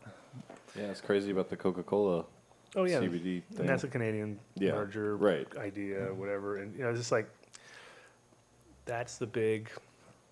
It's kind of like a little tear kind of develops, because you're like, wow, it's really over, bro. So over. Like, you can already feel like when you're talking to people and they're telling you about what they're doing, and you're kind of like in your mind clicking it over. And there's some like yesterday at that farm, you guys are on point. You're doing the right thing. There's other people I know that, you know, they might be betting on a failing fucking thing, you know, and it's like kind of like, oh, it's sad, because before there was always a sort of exit plan, and everybody's like, oh, but I'm going to do this. And now I'm like, well, I don't know. I think it's going to be hard. That space is going to become real crowded real fast. And well, I think the challenge is this. I don't know. I haven't, but have you maybe seen equipment that can, you know, cut and process cannabis plants that look like that, like we saw yesterday? I mean, that's a challenge in itself. Huge challenge. There isn't anything yet that I've seen, but I have heard about these things. But they're all stuff for, I mean, the volume that they're talking, because it seems like the newest dryer technology, because people are doing biomass, is like 9,500 pounds of throughput a day. Wow. And it dries it in like an hour and a half or something, 2 hours, and it's each batch, and then it's in a vacuum. So basically it puts it in a vacuum, which the boiling point is at 85 degrees then. So it can boil, it can steam, like kind of boil and steam off, which then pulls the moisture out, suck that water off, filter the terps that are in that. The water soluble terps that go into that water are now filtered out before any kind of isolate's being made, which then speeds up the process of the isolation, because isolation, one of the doesn't have to take that out. Yeah, so it's like doing like a steam distillation. Almost. Kind of, but it's really under vacuum, so it's low temp. Low temp. So 85 degrees. So it's 85 degrees, steaming it off, but it keeps all the almost all the. I mean, it's literally like the cutoff point at 85 degrees when terps start. Not all terps, but some terps start to, lose it. So it's interesting. I just don't know. The problem is that there's not a lot of hemp varieties that are the right terp profile that I would really want any of those fucking terps. You know what I mean? I can imagine we've got 5 acres of terps that taste terrible, and so. But it will speed the process up of making the isolate, because the isolate doesn't need those in there anyway. So it's nice so I feel like that's kind of where the future is now. It's going to be, unfortunately, very hands-on, very large scale, and not to create bud that any of us are going to smoke. You know what I mean? It's all for isolate and distillate and stuff. So We'll have to watch what the demand is. I mean, I hear that the demand for CBD is very high. oh yeah, it's huge. But the thing is, it's crazy because they can already seed it. You know, they can already grow it. They don't need cannabis. You know what I mean? So technically, we're all growing all these plants and making all this biomass, and it's fine. And that's you know, it's gonna be hard to keep up with us because we're gonna be moving very fast. But with enough money behind you, you can take a couple kilos of isolate and take that and grow that from that and create more and start thinking about warehouses full of banks of things like that are actually putting out huge amounts with zero plants involved and same consistent, like having, and that would be GMP beyond what we're doing right now. So as a Colorado grower of hemp for CBD extraction, you want actually your farm to have those GMP standards, because those are the other companies, suppliers who's looking for it. When they know you have GMP standards, then they can buy it, because then we know it's safe and it's clean. You know, so it just opens up the market for you if you go GMP or eGMP. Oh, of course. No, I understand that totally. But I'm just saying, like, we're competing against that kind of mentality where it's like, well, fuck, why would we even want to grow plants if we have an option to just put in more fucking shelves? You know what I mean? More shelves in a climate controlled condition and clean rooms, but still those will be expensive. All your costs will be in the front end, and then there'll be some obviously running costs, but for the most part, compared to the whole other part of the process, if you could produce 100 grams from 1 gram in 10 days, in 20 days or whatever it takes to do it, without having to fucking touch a plant, it's kind of, I feel like that's unfortunately the direction that GMP pulls people towards. The less you touch the plant, yeah, because the minute you say, well, dude, we could do that, and then it's like, oh no. Now they're doing it, and if they can prove that, if a guy had a warehouse, like say, take one of those mega warehouses, and really fucking kitted it out, and all of a sudden started putting out a couple thousand kilos a week or a day or whatever, and people would be like, well, fuck it, why would they'll easily, bank on that, and that's kind of, it was the first time I heard about it, I was pretty much like, oh no, but at the same time, it's the isolate, I'm not a big fan. I mean, I think it's interesting that we've gotten there. I'm not a huge fan of the actual product. Distillate, I think, is better. And then, full spectrum obviously is the best, let's say. Yeah. And then if you're going to have to do a THC-free product, and then, take out the THC and sell the rest, and that's second best, you know what I mean? And then CBD isolate, that's kind of like, again, back to the hot dogs. We're back to hot dogs. Who gives a fuck? Lips and fucking assholes, and just throw it in, and it's going to come out like crystals. You know what I mean? So it's, yeah. So now, we have THC market, we have a CBD market, and then, looking into the future, the other cannabinoids are going to come into play, like CBG, CBN. No, for sure. Yes. And THCA. I think everybody has their eyes set on CBG right now. That seems to be the, and it's funny because I've talked to so many groups, and when I'm consulting and stuff, and I'll just I'll be like, well, that's what you should be going for, because we're all shooting for the same fucking target. Why don't you go for that? And then, but I've heard some great, CBG is going as fast as CBD to those higher numbers. Like, people are now getting 11s pretty standardly. Like, that's kind of becoming the standard, high end plant.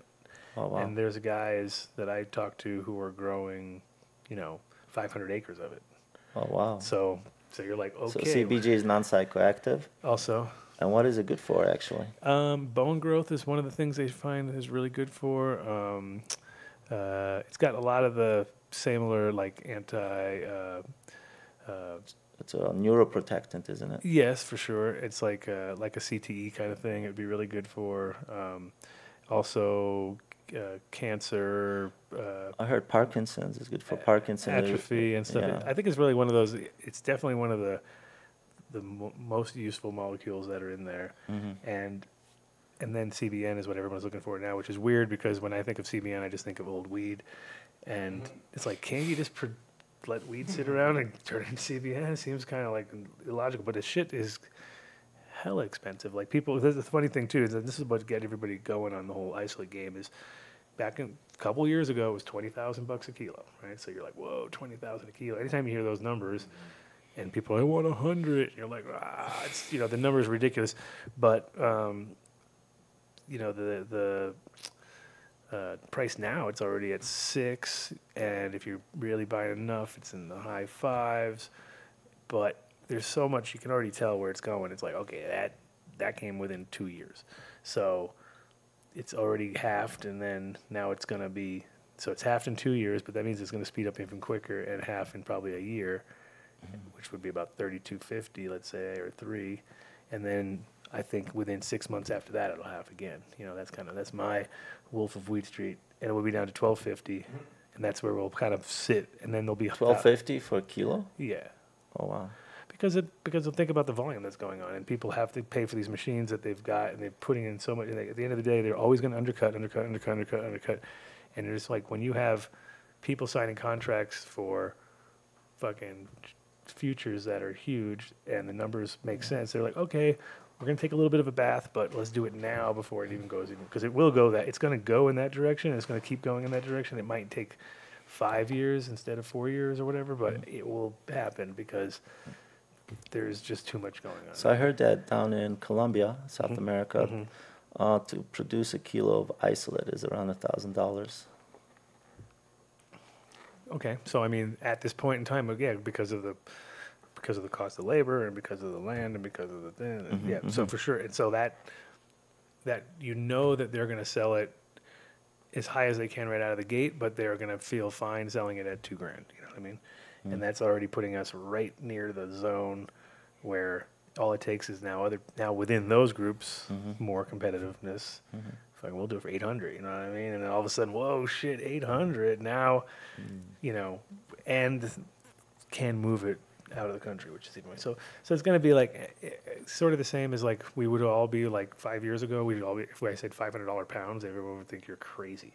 Now it's like, yeah, I heard cheaper. You know, it's like, really cheaper than $500. So what the fuck are you talking about? Like, you know that's really bad, obviously, because if it's costing the same price to produce and you're selling it at exactly the same price, then you either sitting on 3 years worth of it or something. You know, there's always a reason. I mean, it's never that cheap for nothing. But those prices aren't crazy now. You know what I mean?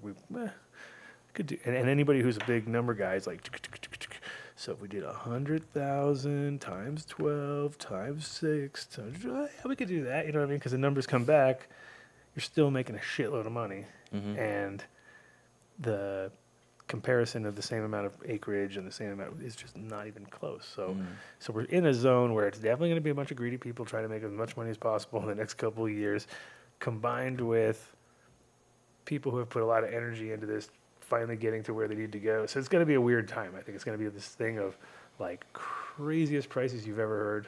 Like, doesn't even make sense. To also people, now the only thing you can do is diversify your product and change it and manipulate it into some other product that's people have to have, and you might have a winner on your hands because there's going to be so much isolate. Now, if you get it down to say, imagine if it's $1,250 or even if it's $2,000 a kilo, now your products are getting to the point where they get priced down even cheaper. And like, you can find distillate pens, for instance, black market prices, like 100 carts for like maybe $1,250, you know, on the East Coast, you know.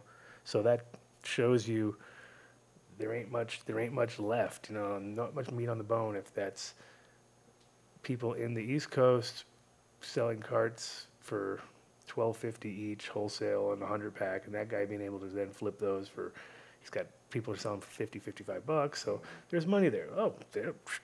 But all that will shrink up too, because now certain people are going to not want to pay more than $20 for a pen once they know that the guy's, you know what I mean? So it's like it's going to squeeze out real quick, and it's just kind of like it's like fucking Monopoly, dude. We're just playing the game over and over, year after year, and part of that is seeing the patterns. You know, it used to be the smart guys would buy weed, sit on it till July, and cash out, and just be. But then little guys like me would smoke all my weed every time and never ever get to that point, you know.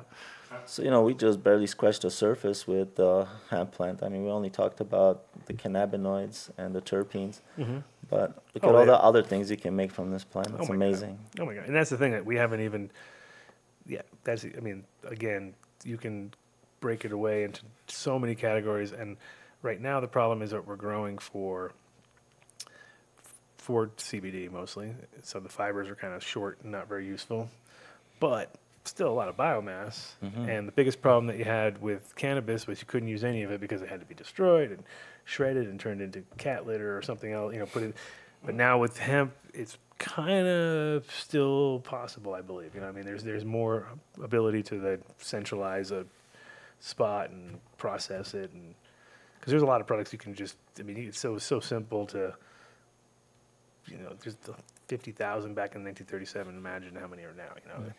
Well, imagine in Canada those 2 million square foot grows growing, you know, hemp and all these stems. How much biomass is that going to bring? I mean, huge amounts. Yeah, and why not put that to good use? Well, yeah, it is. It's one of the. It's literally the main thing about cannabis and hemp in general is that there is so many different SKUs that you can come off of one plant. It's like literally the one thing that could have 30 products, 40 products, 50 products. Wow, name the amount and just how much money do you want to throw at it? Because we haven't even also learned about a lot of the other minor cannabinoids and the things that, like when we're talking about CBG and CBN, okay, that's 4 now. We've covered 4 out of hundreds, you know, out of 150. So imagine what those other ones, and they're going to have very small amounts, but once we hone in on it and actually breed towards it, we could easily come up with some of these other ones that might be even more of an amazing, you know, medical sort of connection or, society changing stuff. Because I mean, the thing about THC is pretty simple. It gets you really high, makes you hungry, makes you, you know, there's certain things that it does. CBD, there's so many things that it does that we don't even, it's so hard to like know until you have that problem, and then all of a sudden you throw it at it and it works. It's been weird, like every time someone says like, I want to try it, and you're like, here, and then you think it's not going to work, it fucking works. It works. It just like, magically works. It's like, really, it works? Think about it. Another like it almost, I mean, occasionally you'll get that non-believer who used the wrong product and it didn't work, or whatever, you know, whatever, because it's just not, or, you know, a lot of times. It's easy to choose the wrong product out there. Oh, for sure. And then if you go, and like, you know, like that's why I like Mary's Medicinals, companies like that I know have good starting point, because their material comes from, we know where it comes from. It comes from fucking Elite, and Elite has a good cut, and Elite grows it well, and they put it, you know, they do a good processing. So whenever you do things with the right way, it magically seems to fucking work. And it's only when you buy shitty shit that's, you know, is crap and it's got a bunch of heavy metals in it, you dump it in your thing, dude, check it out, CBD, whatever. Like, those are, you know, and so it's an easy medium to get right, as long as you, I think, you know, have good intentions. Let's say maybe that helps. Maybe not, because, like I said, corporate, they're making all the money, not me. So obviously they're doing something right. I think so. We're winding down our last couple of minutes. I think we're down to 2 minutes because we started a little late, right? We started 2 minutes late. Sure. So. I'm not worried about it. Oh, bro. Let's do some shout outs. So are you allowed to even talk about the group that you work with, or they're just like super secret and ready to take over the entire market and bigger than Aurora? No, we're just building it out. Okay. They got some good things going for them. So we're looking forward to building out the facility and get things going with some really good strains and get into the game. Yeah. Is there an entity that we're allowed to know about, or is it still? Yeah, their name is City View Green. Oh, City View Green, exactly. Yeah. Nice. And so I have also one other group up there called Headland, which is starting to do this similar thing, kind of in the same, I don't know where they are exactly with their program, but sounds like everybody's kind of